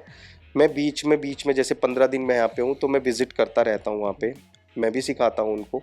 पर अब देखो अपना लाइफ़स्टाइल अब ऐसा हो गया ना, अब वही वाला बात हो गई ना कि यार आप किसी डॉक्टर के पास जाते हो, बड़े डॉक्टर के पास, तो वो बड़ा डॉक्टर तब आएगा जब उसे लगेगा कि वो उसका लेवल का काम है ना। तो वही पोजीशंस पे मेरा प्लेटफॉर्म बन चुका है कि मेरे को जब लगता है कि नहीं मेरे लेवल का काम है, बच्चे अब कहाँ तक पहुँच गए, क्या ये ठीक कर रहे हैं, तो मैं उनकी गलतियाँ भी ढूंढता हूँ और जो उनको जहाँ पे वो रह गए हैं सीखने के लिए एडवांस थोड़ा, मैं उनको भी पुश करता हूँ। बट जो मेरे बनाए हुए एजुकेटर हैं वो टचवुड बहुत बहुत आगे ग्रूम करते हैं उन लोगों को। और पहले तो मैं थोड़ा टाइम देता था, अब मैंने अपना एक ब्रदर मुंबई के लिए भी ले आया और एक मेरा छोटा वाला ब्रदर है वो दिल्ली में भी रहता है, तो हम सब अप डाउन करते हैं। आपके साथ रहता हम है? 3 भाई हैं, हाँ। तीनों हम अप डाउन करते हैं। अप डाउन करते हैं। तो 15 डेज आप और आपका छोटा वाला भाई और 15 डेज आपके जो बीच वाला भाई है वो? हाँ, ऐसे? वो मेरे साथ रहता है, जो बीच वाला मेरा भाई है वो मेरे साथ आता है, वो मेरे साथ ही आता है, मेरे साथ ही जाता है। ओके। क्योंकि देखो ये बहुत मेहनत से बना है और मुंबई में मैं आया तो हूँ, कभी ऐसा सोचा नहीं था कि मैं मुंबई मेरी फर्स्ट जर्नी बनेगी। मुंबई मैंने फर्स्ट सोचा था कि दिल्ली के बाद मैं गुड़गांव ओपन करूँगा, फुल प्लान था।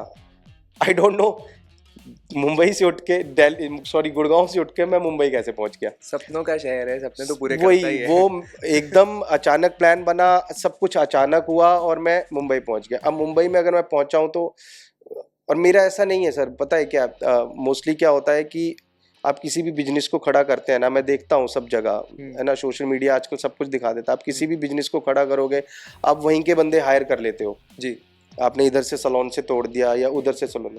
मेरी थिंकिंग नहीं है, क्योंकि मैं एक आर्टिस्ट हूँ, मुझे पता है किसी का बिजनेस खराब करना एक आर्टिस्ट के लिए अच्छी बात नहीं है। मैं आर्टिस्ट क्या किसी के लिए भी अच्छी बात नहीं है। अगर आप अगर इतना धार्मिक और इतनी बातें करते हो कि आप इतना फेथफुल रहते हो, मैं बहुत पिक्चर्स डालता हूँ महादेव की, भोलेनाथ की कृपा की, तो मेरा कभी मोटिव नहीं रहता कि मैं किसी के पास जाऊं और उस बंदे को उठा के बोलूं चलो तुम मेरा काम करो। मैंने अपने बच्चों को पढ़ाया, वहाँ पे स्कूल में पढ़ाया, जो बच्चे अच्छे थे जो कहीं पे जॉब कर रहे थे, मैंने उनको बोला कि मैं ऐसे ओपन कर रहा हूँ सलोन, अगर आपको आना है तो आओ। वो मैंने उनको उस हक से बोला क्योंकि वो मेरे सिखाए हुए हैं जी, है ना। तो मैंने उनको बोला एंड देन जिन बच्चों जो बच्चे इंटरेस्टेड थे वो सब के सब दिल्ली आए, दिल्ली में मिले and then we planned and then open in Mumbai. तो मैं सारे लोग अपने मुंबई लेके आया हूँ, सबके सब मेरे सिखाए हुए हैं और सबके सब ऑलमोस्ट दिल्ली के ही हैं। कोई दिल्ली, कोई भोपाल से है, कोई अमेठी से है, कोई दूर दूर से हैं सारे लोग, कोई बिहार से है। हाँ, तो इतने दूर से लाया, उनको एक अच्छा प्लेटफॉर्म दिया और उनका रहना, उनका खाना, अकोमोडेशन, जितना भी सब चीज़ें हैं ना, ये सब मैंने खुद प्रोवाइड करी मुंबई में। मुझे पता है कि मैं बहुत एक्सपेंसिव खेल रहा हूँ, बट ये मेरा ड्रीम था कि नहीं, मैं अगर कुछ करूँगा तो ऐसा कुछ करूँगा कि ये लोग सब याद रखें कि हाँ, सन्नी नाम का बंदा था, उसने अपना जर्नी स्टार्ट की और वो ऐसे करके लोग बच्चों को लेके आया और उनको पढ़ाया आगे। क्या बात है। आप कैमरा के सामने, हम इंस्टाग्राम पे तो देखते रहते हैं trending colours, but Sunny Verma के ट्रेंडिंग कलर्स, क्या आप तीन ट्रेंडिंग कलर्स जो सजेस्ट करते हो जो मोस्टली लोग जाते हैं, 3 ट्रेंडिंग कलर हेयर कलर्स, तो कैमरा में नहीं देखो, मैं अगर ऐसे एक्चुअल में बात करूं तो अभी मेरे पास मोस्टली ऐश टोन वाले, कूल टोन्स वाले कलर्स ज़्यादा आते हैं। ओके अब नया ट्रेंड और स्टार्ट हो गया सॉल्ट एंड पेपर का।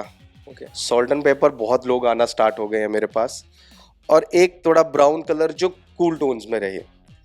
देखो सबका ना एक स्पेशलाइजेशंस बन जाती है ना। अब मेरा सलॉन है, मेरे सलॉन्स में ब्यूटी सर्विस नहीं है ना। मेरा just hair and then styling और देन रिलैक्स के लिए कुछ पेडिक्योर करा लिया। मैं उसमें इतना स्पेशलाइज नहीं हूँ, बट मेरा फोकस ओनली हेयर, क्योंकि जो बंदा जिस आर्ट से प्यार करता है उसी को रखो, और मैं अपने आर्ट से ही प्यार करता हूँ और बिजनेस भी मेरे को उसी आर्ट से आ जाता है। तो मेरा नहीं है काम कि मैं ब्यूटी सर्विस रखूँ, मेरा ये रखूँ। इन फ्यूचर अगर कोई होगा, कोई प्लान होगा कि कभी कुछ ऐसा बने कि नहीं ये वाला प्लेटफॉर्म कोई जुड़ जाता है मेरे साथ, तो वो अलग बात है। लेकिन प्रेजेंट जब तक मैं काम कर रहा हूँ अभी, मेरा वही मोटिव है कि जो आप करते हो, जिसके ऊपर आपको पूरा भरोसा है कि हाँ ये काम मेरा प्लेटफॉर्म पर है। कोई अगर ब्यूटी का काम करता है, मैं ब्यूटी में, मेरा काम ही नहीं है ब्यूटी का जी। तो लोग भी उसी टाइप के आते हैं कि पता है सबको कि सन्नी पैशनेट है अपने काम को लेके, तो वही ट्रेंड रहता है। और एक बंदे की ना अपनी एक वाइब बन जाती है कि यार ये बंदा उस चीज़ में स्पेशलाइज है, तो फिर वो बंदा मेरे पास उसी काम के लिए आता है। मेरे पास ज़्यादातर गोल्डन हेयर वाले लोग नहीं आते हैं, मतलब कम आते हैं। और मैं भी वही चाहता हूँ कि मैं इतने टाइम से, अब जब से मैं देखता आ रहा हूँ, दिल्ली आया हूँ, तो मैं सब जगह जस्ट एक ब्राउन गोल्डन यही हेयर देखता आ रहा हूँ। और आज भी वही ट्रेंड चल रहे हैं, ऐसी बात नहीं है। होता ना जी सदाबहार म्यूजिक, जैसे हम होते हैं ना कि ये सदाबहार चल रहे हैं, वो चल रहे हैं। लेकिन अगर आपको थोड़ा सा डिफरेंट ऐड करना है, तो देन मैंने वो स्पेशलाइजेशन स्टार्ट की कि मैं कूल टोन्स में क्रिएट करूं, ताकि वो बंदा अपने आप को थोड़ा सा अलग फील करे। ओके आपके हिसाब से कुछ हेल्दी हेयर के टिप्स अगर आप देना चाहें तो? ओह, हेल्दी हेयर के टिप्स देखो, हेल्दी हेयर आज डेफिनेटली अगर आप ये जो एक्स्ट्रा ट्रीटमेंट है, अगर आप लोग समझ पा रहे होंगे, तो एक्स्ट्रा ट्रीटमेंट काइंड ऑफ ये जो जितने भी बोटॉक्स, केराटिन और वट जो भी आजकल ट्रीटमेंट्स चल रहे हैं, बहुत इतने नाम आ चुके हैं ना मार्केट में, मुझे नहीं पता। इन सब से बचे रहोगे तो आपके बाल हेल्दी है। एक्चुअल मैं बता रहा हूँ, मैं ये सब चीज़ें कुछ टाइम के लिए बहुत अच्छी लगती हैं, और बाद में आपको रियलाइज़ होता है कि मेरा डेंसिटी ऑफ हेयर इतना था और आज इतना सा रह गया। बिकॉज आई नो सबके बाल प्रॉब्लम में है, किसी के भी बाल आज लाइफ में कोई भी खुश नहीं है अपने बालों से। वो चाहे वो कलर कराए या कलर ना कराए। जो बंदा नहीं कलर करा रहा, वो कभी स्कैल्प से परेशान है, हेयर फॉल से परेशान है, और जो बंदा करा रहा है वो एक और प्रॉब्लम ले ली उसने, कलर। बट आजकल के दौर में आप कलर आप यूज़ कर रहे हो, मेरा मानना ये है कि आप जो भी कलर यूज़ कर रहे हो, जो भी आर्टिस्टिक, देखो ये हमारा तो आर्ट है, मैंने फेस शेप के हिसाब से बना दिया, फेस पे अच्छा लग रहा है मैंने उसके हिसाब से। बट आप जो भी केमिकल यूज़ कर रहे हो, वो क्वालिटी कैसी है आपकी, वो सबसे ज़्यादा इम्पोर्टेंट है। आप तो सारे इंटरनेशनल ब्रांड्स, सारे मैं ऑलमोस्ट 20 से ज़्यादा इंटरनेशनल ब्रांड्स यूज़ करता हूँ, है ना। कोई ब्रांड ऐसे भी हैं जो इंडिया में नहीं है, जो मैं खुद लेके आता हूँ। सो मैं हमेशा क्वालिटी के ऊपर ज़्यादा वर्क करता हूँ कि मेरी क्वालिटी ज़्यादा हो। मैं अपने प्राइस भी उसी हिसाब से रखता हूँ, क्योंकि मैं क्वालिटी डिलीवर करता हूँ।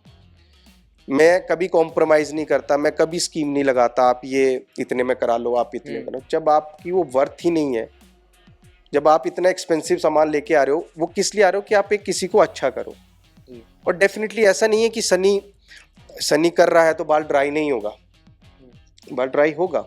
आप ब्लीच चाहे लोकल लो, चाहे बहुत अच्छी लो, ड्राइनेस देती है। बट कितना देती है ये हम आप क्लाइंट्स को बताते हैं। ओके कभी ऐसा हुआ है कि किसी सेलिब्रिटी को ट्रांसफॉर्मेशन अच्छा नहीं लगा हो बट उसने बोला oh my God Sunny what a transformation, ऐसा कभी हुआ है? नहीं नहीं नहीं, ऐसा कभी नहीं हुआ, लेकिन हाँ समहाउ कई बार ऐसा ज़रूर होता है कि बहुत अच्छा लग रहा है, इन पर्सन बहुत अच्छा लग रहा है, वीडियोस अच्छा बन गया, सब कुछ अच्छा बन गया, पर जब शूट्स होते हैं तो लाइटिंग की वजह से नहीं बैठ लाइटनिंग की वजह से, या कई बार ऐसा भी होता है कि आपको ये रोल मिला है, वो रोल के करेक्टर के हिसाब से आपका कलर थोड़ा डार्क है, आपका करेक्टर थोड़ा लाइट है, या प्रोड्यूसर ये बोलता है या डायरेक्टर ये बोलते हैं कि नहीं ये आई थिंक ये थोड़ा सा और डार्क होना चाहिए जी।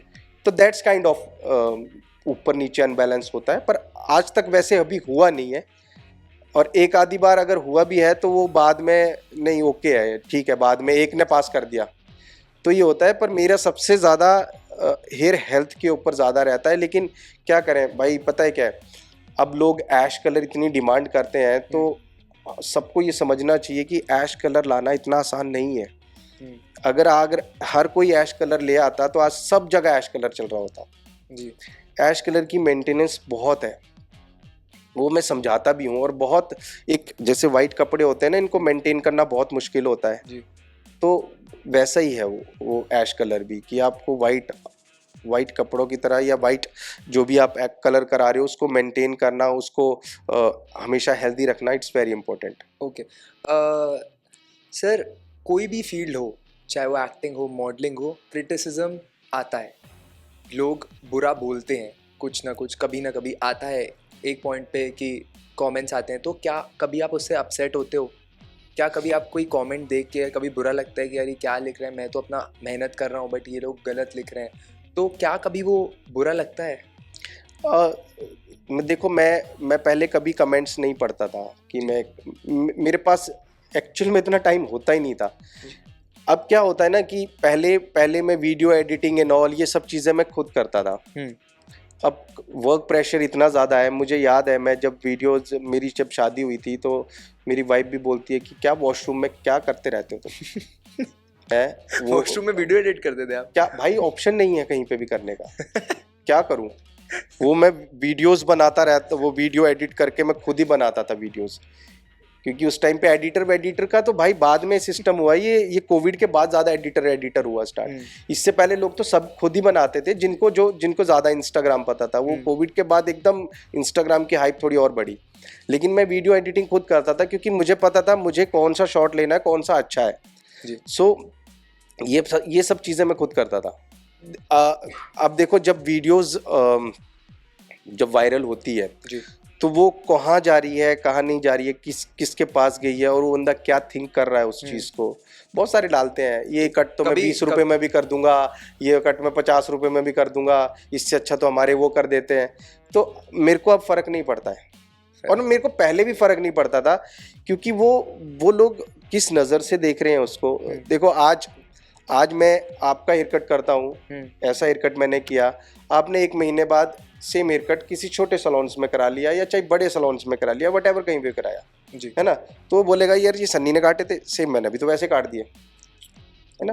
पर काटना एक अलग आर्ट है, और जो आप क्रिएट करते हो फेस के हिसाब से वो एक अलग आर्ट है जी। तो वो आर्ट में फ़र्क है। अब लोगों को जो लिखना होगा वो किसी को नहीं रोक सकते हम, और मेरे को इस चीज़ से फ़र्क भी नहीं पड़ता ये अच्छा लग रहा है ये अच्छा नहीं लग रहा।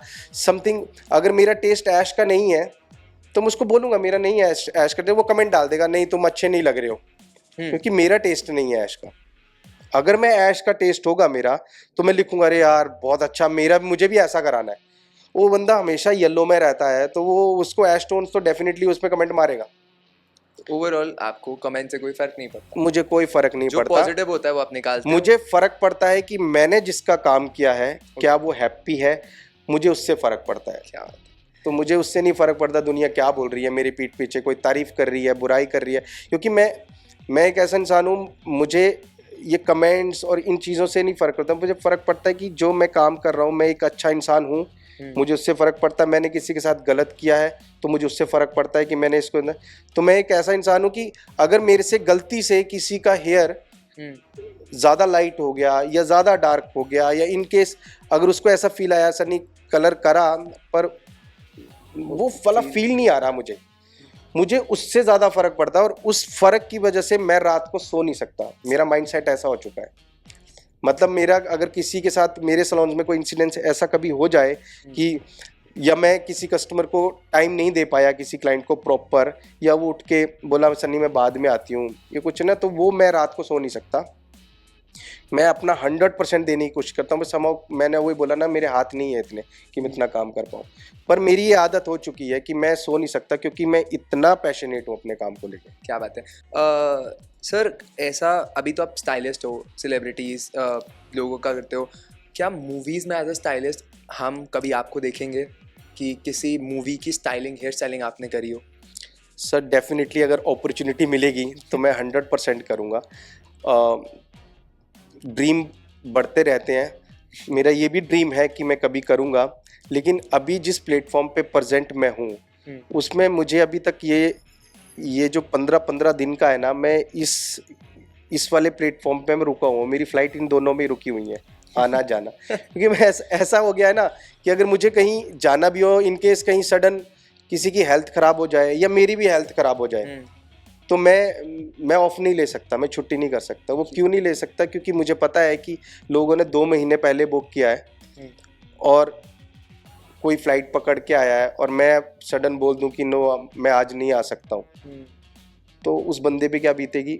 पर हेल्थ भी इम्पोर्टेंट है। मुझे आज भी याद है, मेरे को 103 104 बुखार था, फीवर था मुझे, और मेरे पास क्लाइंट भरे हुए थे सैलून्स में पूरे, और मैंने दवाई खाई, जैकेट पहनी, ताकि क्योंकि वो स्वेट आ रहा था मुझे बहुत ज़्यादा, है ना, वो स्वेट आ रहा था, तो वो शर्ट पे स्वेट दिख रहा था बहुत ज़्यादा।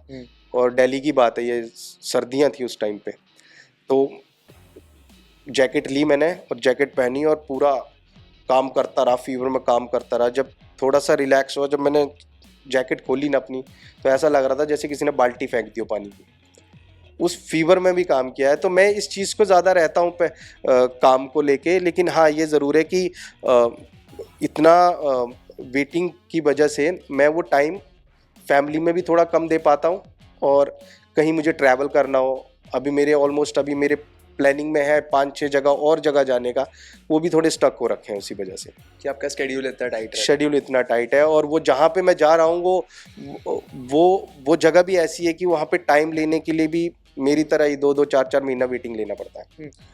सनी एयरपोर्ट पे हम कोई ऐसा अगला बड़ा ट्रांसफॉर्मेशन देखेंगे किसी सेलिब्रिटी या किसी का?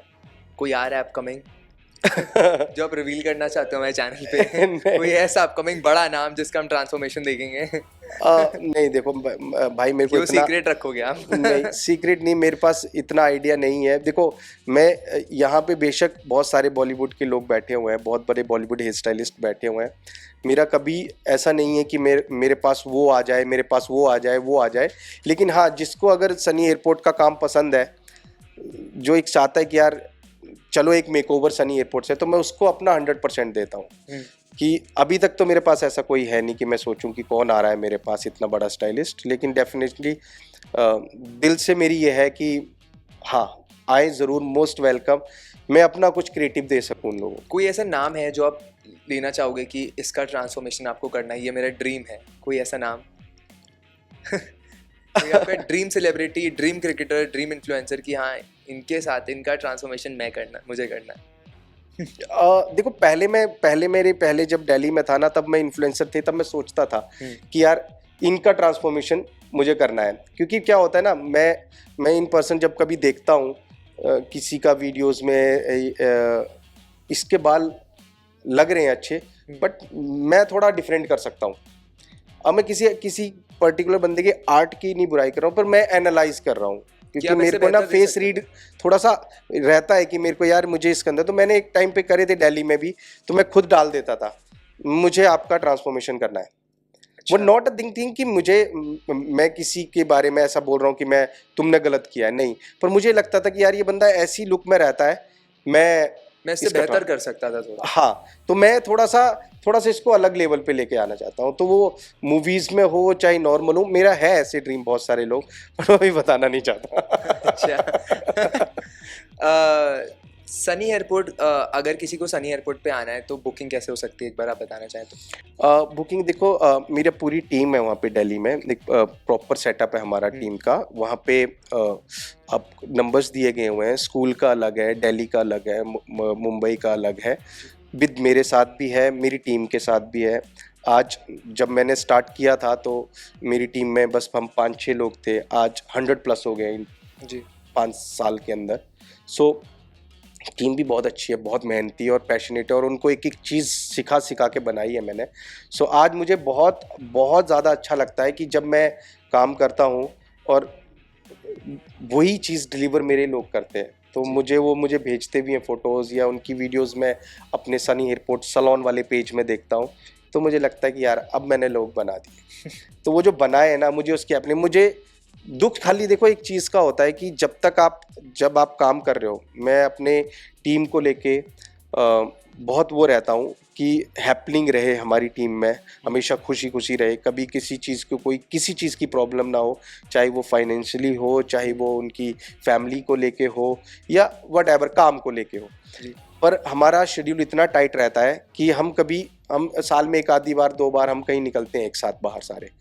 बट अब वो टीम दिल्ली संभाल रही है ना, तो वो अच्छे अच्छे स्टाइलिस्ट हैं, वो संभालती हैं, उनके साथ अपॉइंटमेंट लेना हो तो उसका भी सिस्टम सनी एयरपोर्ट में है, और अगर किसी को नहीं सनी से ही कराना हो तो उसका भी सिस्टम सनी पे है। तो वही कॉल्स करो, व्हाट्सअप इंस्टाग्राम पे मैसेज करो या व्हाट्सअप नंबर पे। फिर आपकी टीम रीच आउट करती है उनको एंड टीम 100% रीच आउट करती है, एक एक मैसेज का जवाब देती है।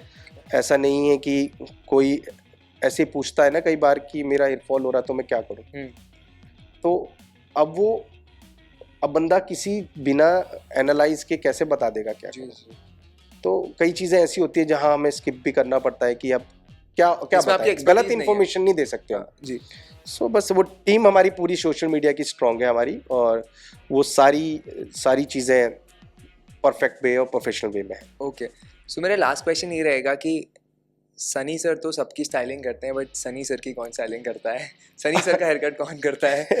नहीं देखो, सनी का हेयर कट पहले मैं बहुत पर्टिकुलर होता था अपने हेयर कट के लिए कि हाँ अब ये कैप का लोगो मेरे ऊपर लग गया है, क्या बात है ना। अब ये ज्यादातर पायलट है अपने एयरपोर्ट के। हाँ देखो, ये कैप का भी मुझे लोग भी बोलते हैं ये कि भाई कैप क्यों पहनता है, टोपी लगाता है, बहुत सारे मेम भी बनाते हैं कि ये दूसरों को टोपी लगाता है। तो ऐसा नहीं है भाई, टोपी वोपी नहीं लगाता, लेकिन ये थीम मेरे एयरपोर्ट के साथ ही जुड़ी थी। पायलट है अपने हाँ, एयरपोर्ट के। तो मैं कैप इसलिए लगाता हूँ क्योंकि मैं एयरपोर्ट का कैप्टन हूँ, जी तो मैं सिस्टमेटिक रहता हूँ, मेरे लोग भी वेल यूनिफॉर्म में रहते हैं, तो ये कॉन्सेप्ट दिल से बनाया हुआ है।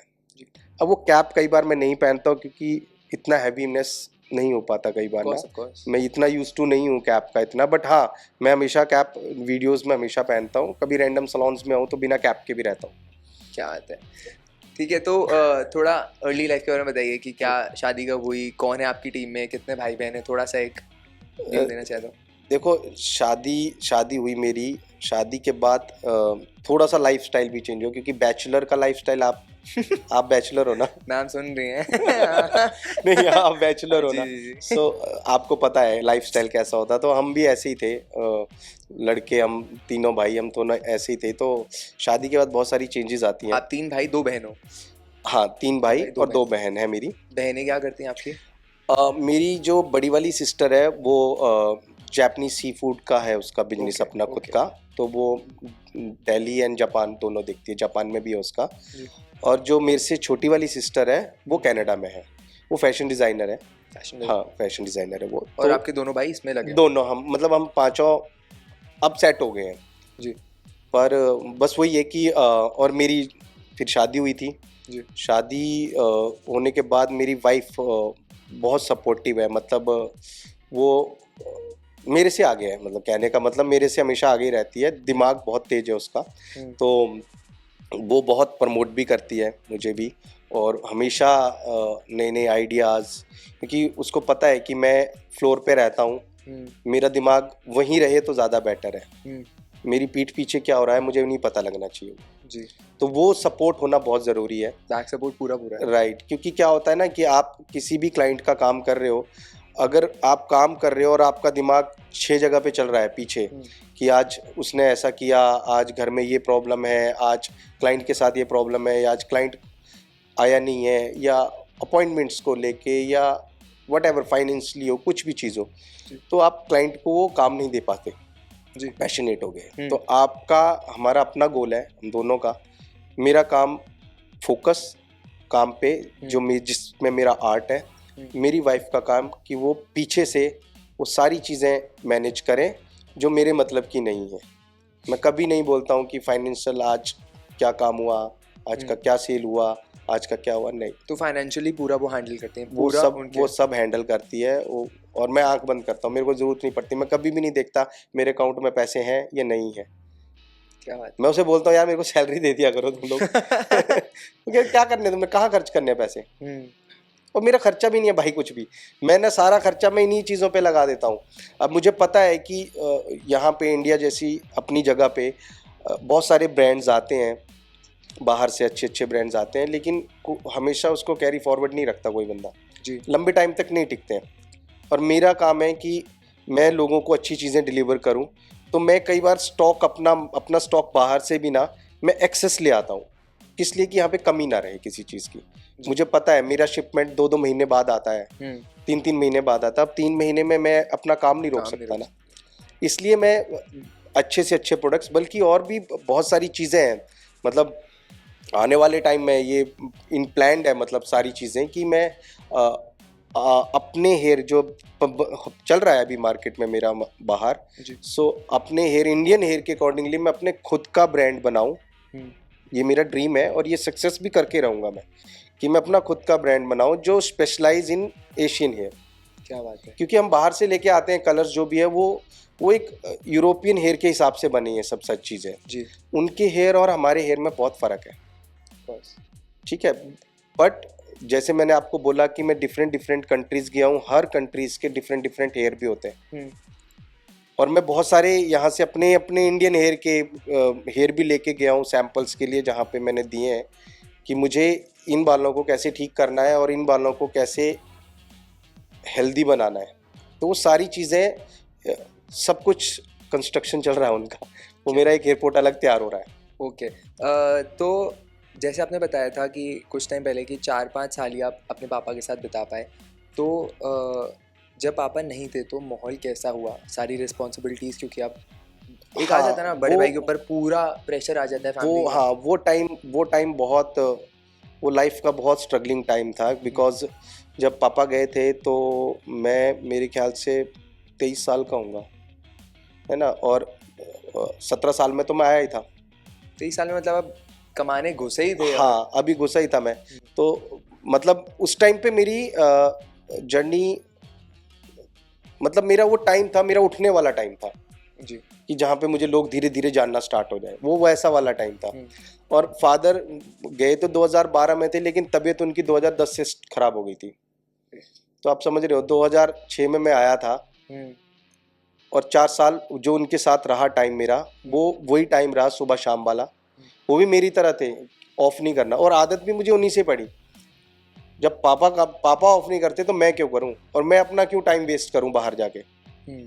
मैं आज अपने लोगों को भी, मैं बहुत लोगों को समझाता हूं कि भाई आप ऑफ लो। देखो अब बॉडी होती है कि रेस्ट मांगती है, लेकिन तुम 17, 18, 20, 22, 25 साल के हो, तुम्हारी बॉडी को रेस्ट की ज़रूरत नहीं है भाई जी। तुम लोगों को मेहनत की ज़रूरत है। आज अब जो मेरी एज है, अब मेरे ऊपर फैमिली की रिस्पॉन्सिबिलिटी है, मेरा घर भी है, मुझे उनको टाइम देना है, पर मुझे उस चीज़ के लिए नहीं टाइम देना कि मैं आज मेरी छुट्टी है तो मैं आज पूरा दिन सोऊंगा आराम से। नहीं, मेरी बॉडी ऐसी हो चुकी है, मैं अगर सोने से 3-4 घंटे एक्स्ट्रा सो गया ना, मेरी बॉडी पेन हो जाती है, तो मैं ना सो सकता हूँ। बॉडी वर्किंग रहनी चाहिए। बॉडी मेरी बोलती है कि नहीं उठो और कुछ करो। तो वो वाला टाइम भी था कि पापा जब गए तो फैमिली के लिए इतना टफ था, क्योंकि उस टाइम पे मैं और मेरी सिस्टर ही कमाने वाले थे, और मेरी सिस्टर की शादी 3 महीने बाद थी। मतलब पापा के जाने के बाद 3 महीने बाद मेरी सिस्टर की शादी थी। तो पापा रख के गए थे, तो उन्होंने जब रख के गए थे तो उन्होंने बोला था कि बेटा ये शादी रुकनी नहीं चाहिए, रहेगी शादी है। तो हमने वो शादी की, पर किसी की भी चेहरे पे वो मुस्कुराहट नहीं थी। फैमिली की पहली शादी थी, तो वो फैमिली हुआ। की पहली शादी पापा की और है। फिर जब दीदी वहाँ से उधर चली गई, अपने घर दूसरे- चली गई, तो रिस्पॉन्सिबिलिटी डेफिनेटली पूरी मेरे कंधे पे आ गई। जी और मैं पहले भी अपनी पूरी रिस्पॉन्सिबिलिटी संभालता था। अब जैसे मेरे फादर थे, अब वो क्या करते थे, वो सुबह 6 बजे भी जाते थे। अब उनके कुछ क्लाइंट्स ऐसे भी थे कि वो नहीं, उनको टाइम होता होटल्स में आने तक का, तो मेरे फादर उनके घर भी जाते थे, फार्म हाउस में चले गए या जहाँ पे भी वो रहते थे वहाँ चले गए। तो मैंने देखा है, सुबह 5 बजे मुझे उठाते थे कि जाओ बेटा चाय बनाओ। मैं 5 बजे उठ के उन्हें चाय बना रहा हूँ, और फिर वो जाएंगे सुबह सुबह काम करके आएंगे, 9 बजे तक आ जाएंगे, 8:30-9 बजे तक। फिर मैं उनको लंच तो उनको वहीं पे मिलता था, ब्रेकफास्ट किया उन्होंने, और फिर वो फिर ऑफिस चले गए, या कई बार वहीं से ऑफिस। तो उनसे मुझे आदत पड़ी थी।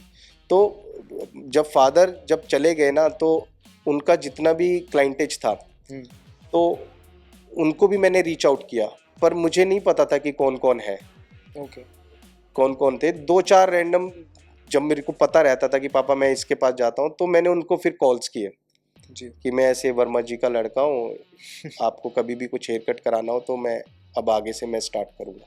जी तो वो टाइम ऐसा था। मैं आज भी टच वुड, मुझे आज भी पापा के 4-5 क्लाइंट हैं मेरे पास, क्योंकि सब क्लाइंट्स के नंबर नहीं होते थे ना, वो सब वहीं पे फीड होते थे। तो जो भी उनके पर्सनल थे, वो आज भी टच वुड मैं उनको काम करता हूँ, और आज वो बहुत खुश रहते हैं। और वो हमेशा मेरे को जब भी आते हैं तो मुझे फील कराते हैं, यार मेरे पापा यहीं कहीं आसपास है।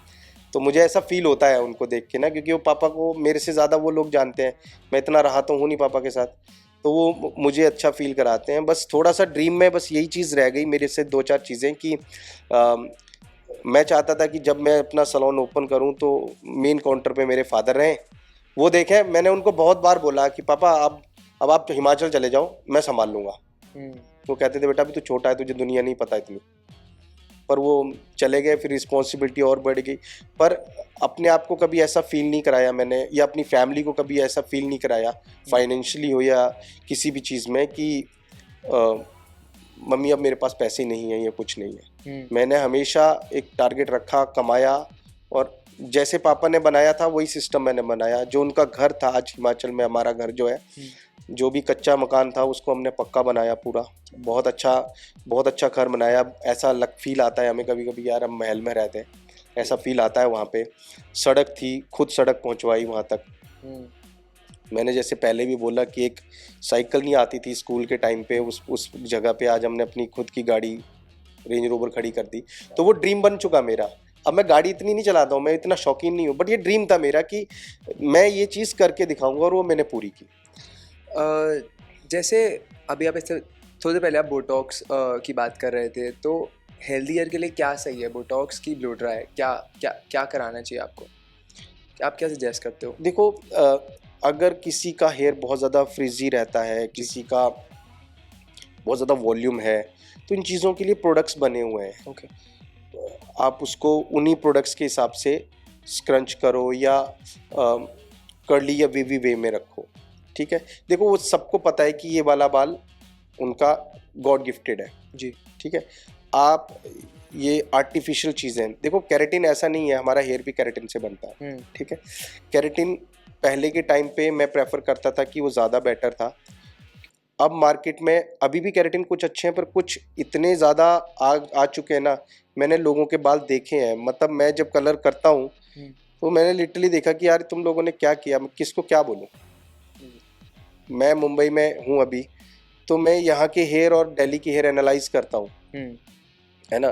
तो मुंबई का बाल अच्छा है, बट ये सब ट्रीटमेंट करा करा के ना सब बाल खराब हो रहे हैं धीरे धीरे। और सबका लाइफस्टाइल इतना तेज है कि आप सुबह उठे हो, आपके बाल बने हुए नहीं चाहिए, बस हल्का सा मेकअप किया, अंदर ऑफिस भाग गए। किसी के पास टाइम नहीं है कि भाई मेरे हेयर है, मैं इसको थोड़ा स्टाइल करूँ या ना करूँ। और आधी से ज़्यादा चीज़ें ये केमिकल की वजह से ख़राब हो जाती है, आधी से ज़्यादा चीज़ें ये जो लाइफस्टाइल हमारा स्ट्रेसफुल है इससे ख़त्म हो जाती है। तो आदमी बचेगा कहाँ?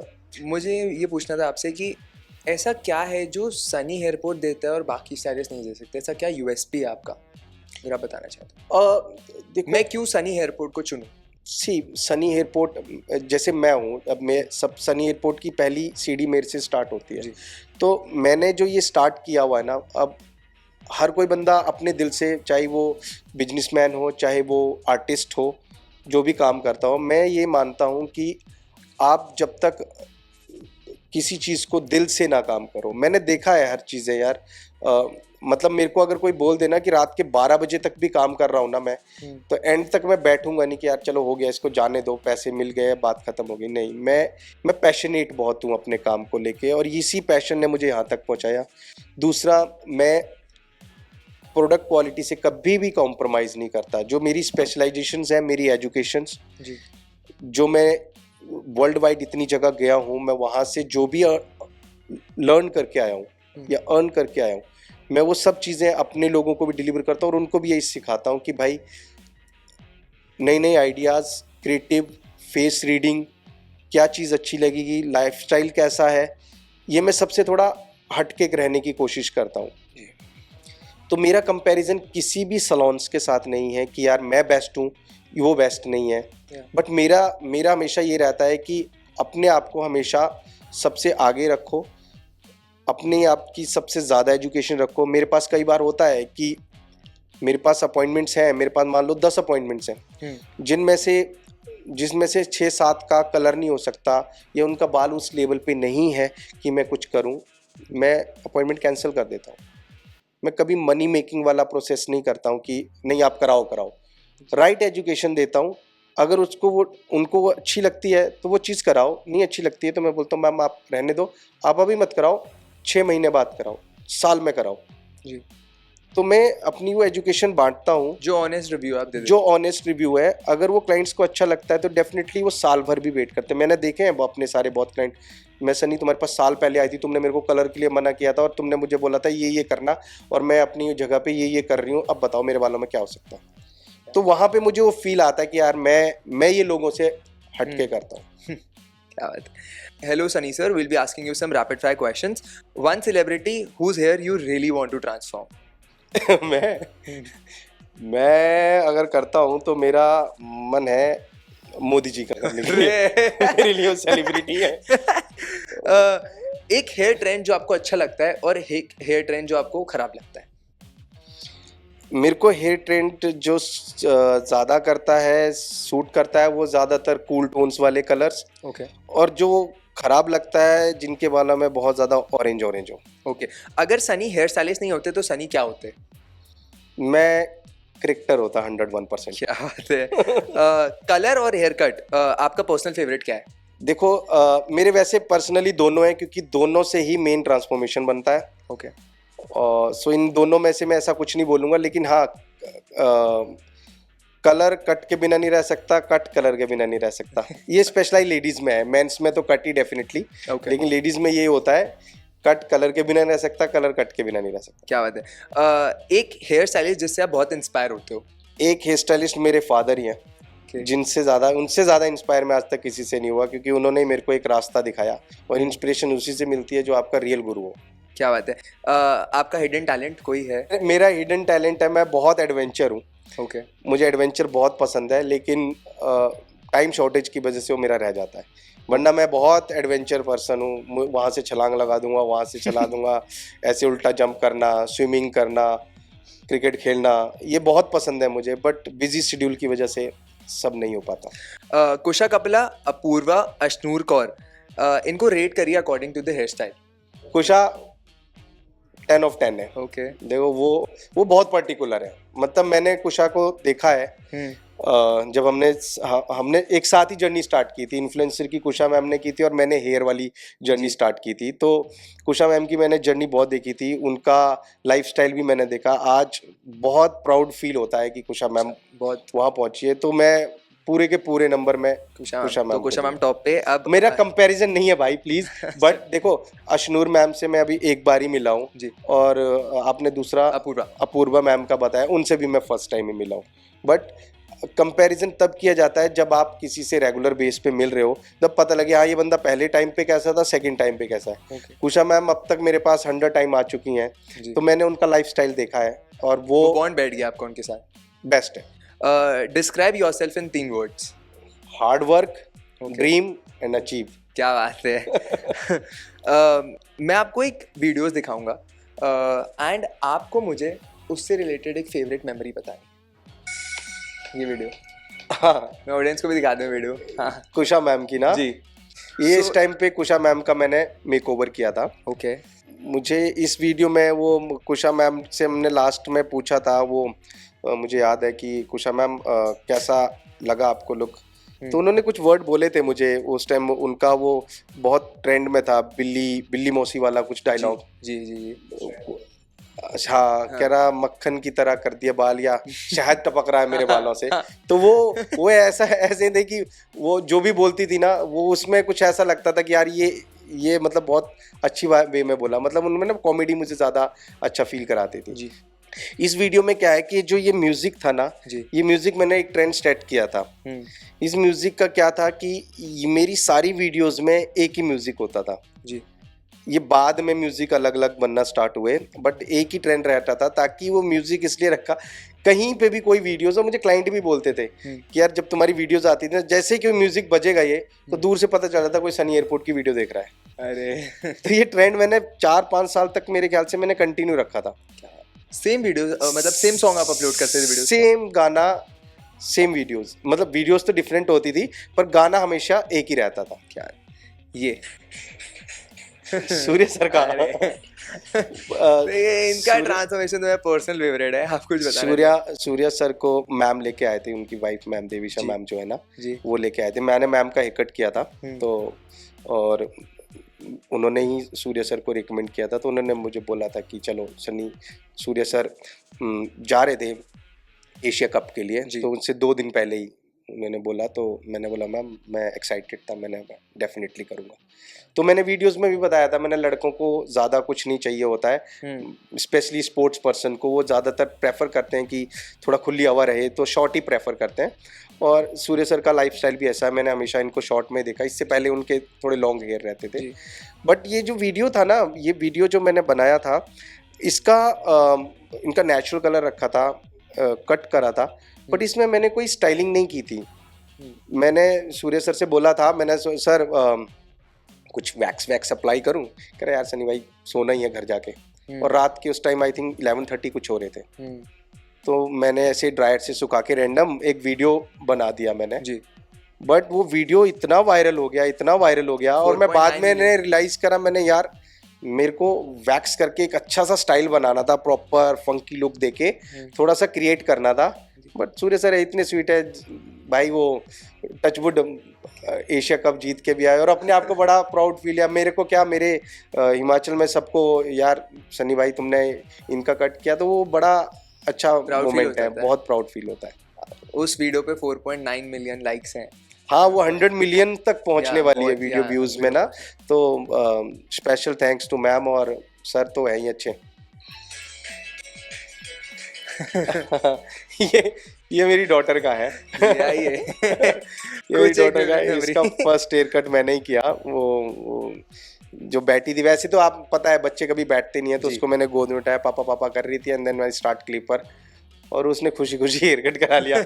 ये मोमेंट मैंने डाला है डेफिनेटली, क्योंकि ये इंस्टाग्राम जब तक है तब तक ये बड़ी भी जब जैसे जैसे धीरे होगी तो उसे दिखाऊंगा, बेटा देखो तुम्हारा हेयर कट कैसे। आपने कैप्शन में भी लिखा था that very beautiful moment of my life. हाँ, तो ये मैंने हेयर कट करा तो इसे याद रहेगा पूरी उम्र भर कि पापा ने किया था मेरा हेयर कट। ओके, सो मैं आपको कुछ फोटोज दिखाऊंगा एंड आपको सेलिब्रिटीज के हेयर स्टाइल को रेट करना है।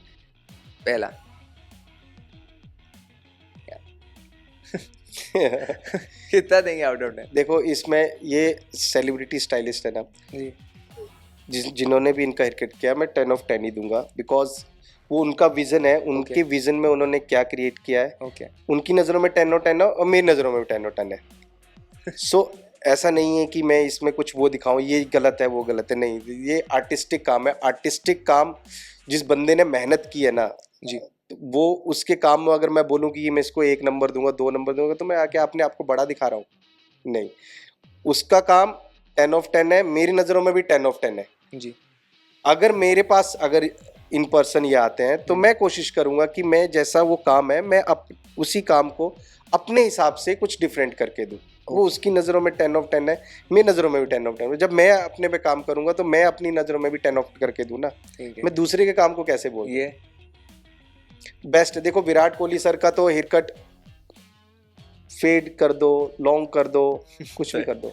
ये स्पोर्ट्स पर्सन है और मैं तो मानता हूँ कि एज ए मेंस में ना, अगर आप फिट हो, आप कोई सा भी हेयर कट करा लो। क्या रेट करेंगे भाई 10 ऑफ 10 है। 10 of 10। ये मैं बोल तो रहा हूँ आपसे, सेलिब्रिटीज है हमेशा 10 ऑफ 10 रहते हैं, है ना। अगर वही मैं आप किसी रैंडम पर्सन की वीडियो से आके दिखाता हूँ, यहाँ पे नेचुरल लग रहा है यार, इसने खड्डे डाल दिए या इसने गलत कर दिया कट, जी। वो दूर से पता चलता है ना, कि हाँ इसने गलत किया है। और मैं 100% बोलूँगा भी उसके लिए कि ये कट सही नहीं हुआ है मेरी नज़रों में। बट सेलिब्रिटीज़ हो, चाहे कोई भी हो, जब कोई प्रॉपर शूट कराता है या कोई स्टाइलिंग करता है, वो हमेशा 10। आपका हेयर स्टाइल है, मैं इसमें भी बोलूँगा आप 10 of 10। Thank you so much. Sunny sir ने बोल दिया 10 of 10 या एक एंड करना चाहूँगा कि आपने बहुत इश्यूज देखे हैं लाइफ में, एंड अभी आपकी मम्मी को कैसे फील होता है जब उन्होंने आपको स्ट्रगलिंग वाले स्टेज पे देखा, अभी वो आपको द सनी जैसे देख रही हैं, तो वो माँ की तरफ से कैसा फील है? माँ की तरफ से तो भाई उनकी तो जगह कोई नहीं ले सकता, क्योंकि मम्मी के साथ मैं बहुत साल रहा हूँ।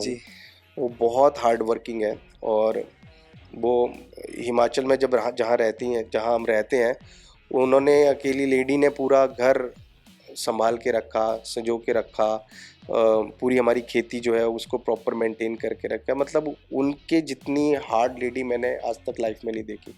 तो मैं अपने आप को भी प्राउड फील करता हूँ कि उनका एक छोटा सा पार्ट हूँ मैं, कि मैं कोशिश कर सकूँ उनके। आज भी मैं कभी सोचता हूँ कि मैं सुबह उठता हूँ तो मैं फील कि यार थोड़ा सा एक आधा घंटा और सो लूँ, बॉडी काम नहीं कर रही है मेरा इतना।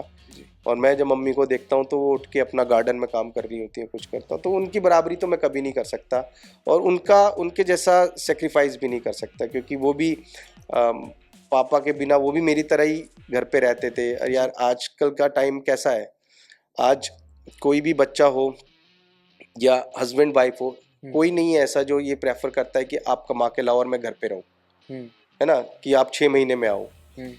ये चीज़ें वही होती हैं अगर कोई पर्सन आर्मी में है या कोई ऐसी जॉब है बाहर की, आउट ऑफ इंडिया है, तब वो 6 महीने में आ रहा है, वो एक अलग है। लेकिन हमारे टाइम पे, मम्मी के टाइम पे, मम्मी ने वो चीज़ें देखी हैं कि फादर साल में 2 बार आ रहे हैं, तो वो चीज़ जो है ना, वो उनकी बराबरी नहीं कर सकता। आज मैं अपनी बेटी से अगर मुंबई में 15 दिन रहता हूँ ना, या अपनी वाइफ से, दोनों से मैं अगर रहता हूँ ना, तो धक धक लग धक लगी रहती है, और मम्मी से रहता हूँ तो और धक धक धक लग रही रहती है। ऐसा लगता है यार कब ये 15 दिन हो और मैं कब अपने घर जाऊँ, क्योंकि फैमिली से बड़ा कोई नहीं है। फैमिली हम चाहे जितना मर्जी लड़ लें, मैं अपने भाइयों के साथ जितना मर्जी लड़ लूँ, जितना मर्जी सुना लूँ, पर जब ये लोग घर पे नहीं आते हैं या इधर उधर जाते हैं ना, तो हमेशा लगी रहती है मेरे को कि यार ये चाहे जितनी मर्जी लड़ाई हो रखी है, अब तो मेरे बराबरी के हो गए हैं, तो हम फाइट भी बहुत करते हैं, बट प्यार इतना है ना कि सिस्टर्स के साथ हो जाए या भाइयों के साथ हो जाए, वो मोमेंट बहुत अलग है। क्या बात है, thank you so much sir. जो भी आपने बोला, जो भी आपका स्ट्रगल रहा, जो भी आपने मेहनत करी, आई थिंक वो अभी आपको फल दे रही है, क्योंकि फल देती है भाई, क्योंकि टाइम ना, ये जो जितनी भी बातें मैंने आपसे करी ना, देखो हम कोई प्रिपेयर होके नहीं आया हूँ मैं कि मेरे से क्या पूछेंगे क्या नहीं पूछेंगे। मैं आपके यहाँ पे आया, आपके चैनल पे आया, आपने मुझे बोला सनी भाई नहीं, एक लेट्स सी एक पॉडकास्ट करते हैं, तो मैंने वो पॉडकास्ट भी किया। तो मेरा कहने का मतलब ये है कि ये जर्नी कोई नहीं है, लेकिन यादें अभी भी इतनी पीछे ना, आप मेरे से कोई क्वेश्चन पूछते चलोगे, मेरी पूरी रात चलती रहेगी, क्योंकि इसके अंदर बहुत इमोशनल और मैं इमोशनल बहुत जल्दी हो जाता हूँ। और जो मैं हूँ आपके सामने अभी, जैसे मैं बात कर रहा हूँ, ऐसा ही हूँ मैं सबके साथ भी।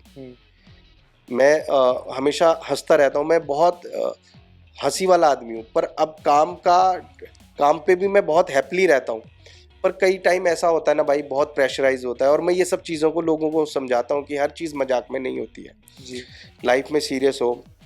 मेरे को अपने वक्त याद है जब मैं लंदन में, जब मैं पढ़ाई कर रहा था, जब मैं कोर्स के लिए गया था लंदन में, तो छोटा था मैं, और मेरे को अपने जो भी गोल मिले हुए थे कि आपको ये अचीव करना है, एंड देन मैं उस टाइम पे एशिया में एक इकलौता लड़का था।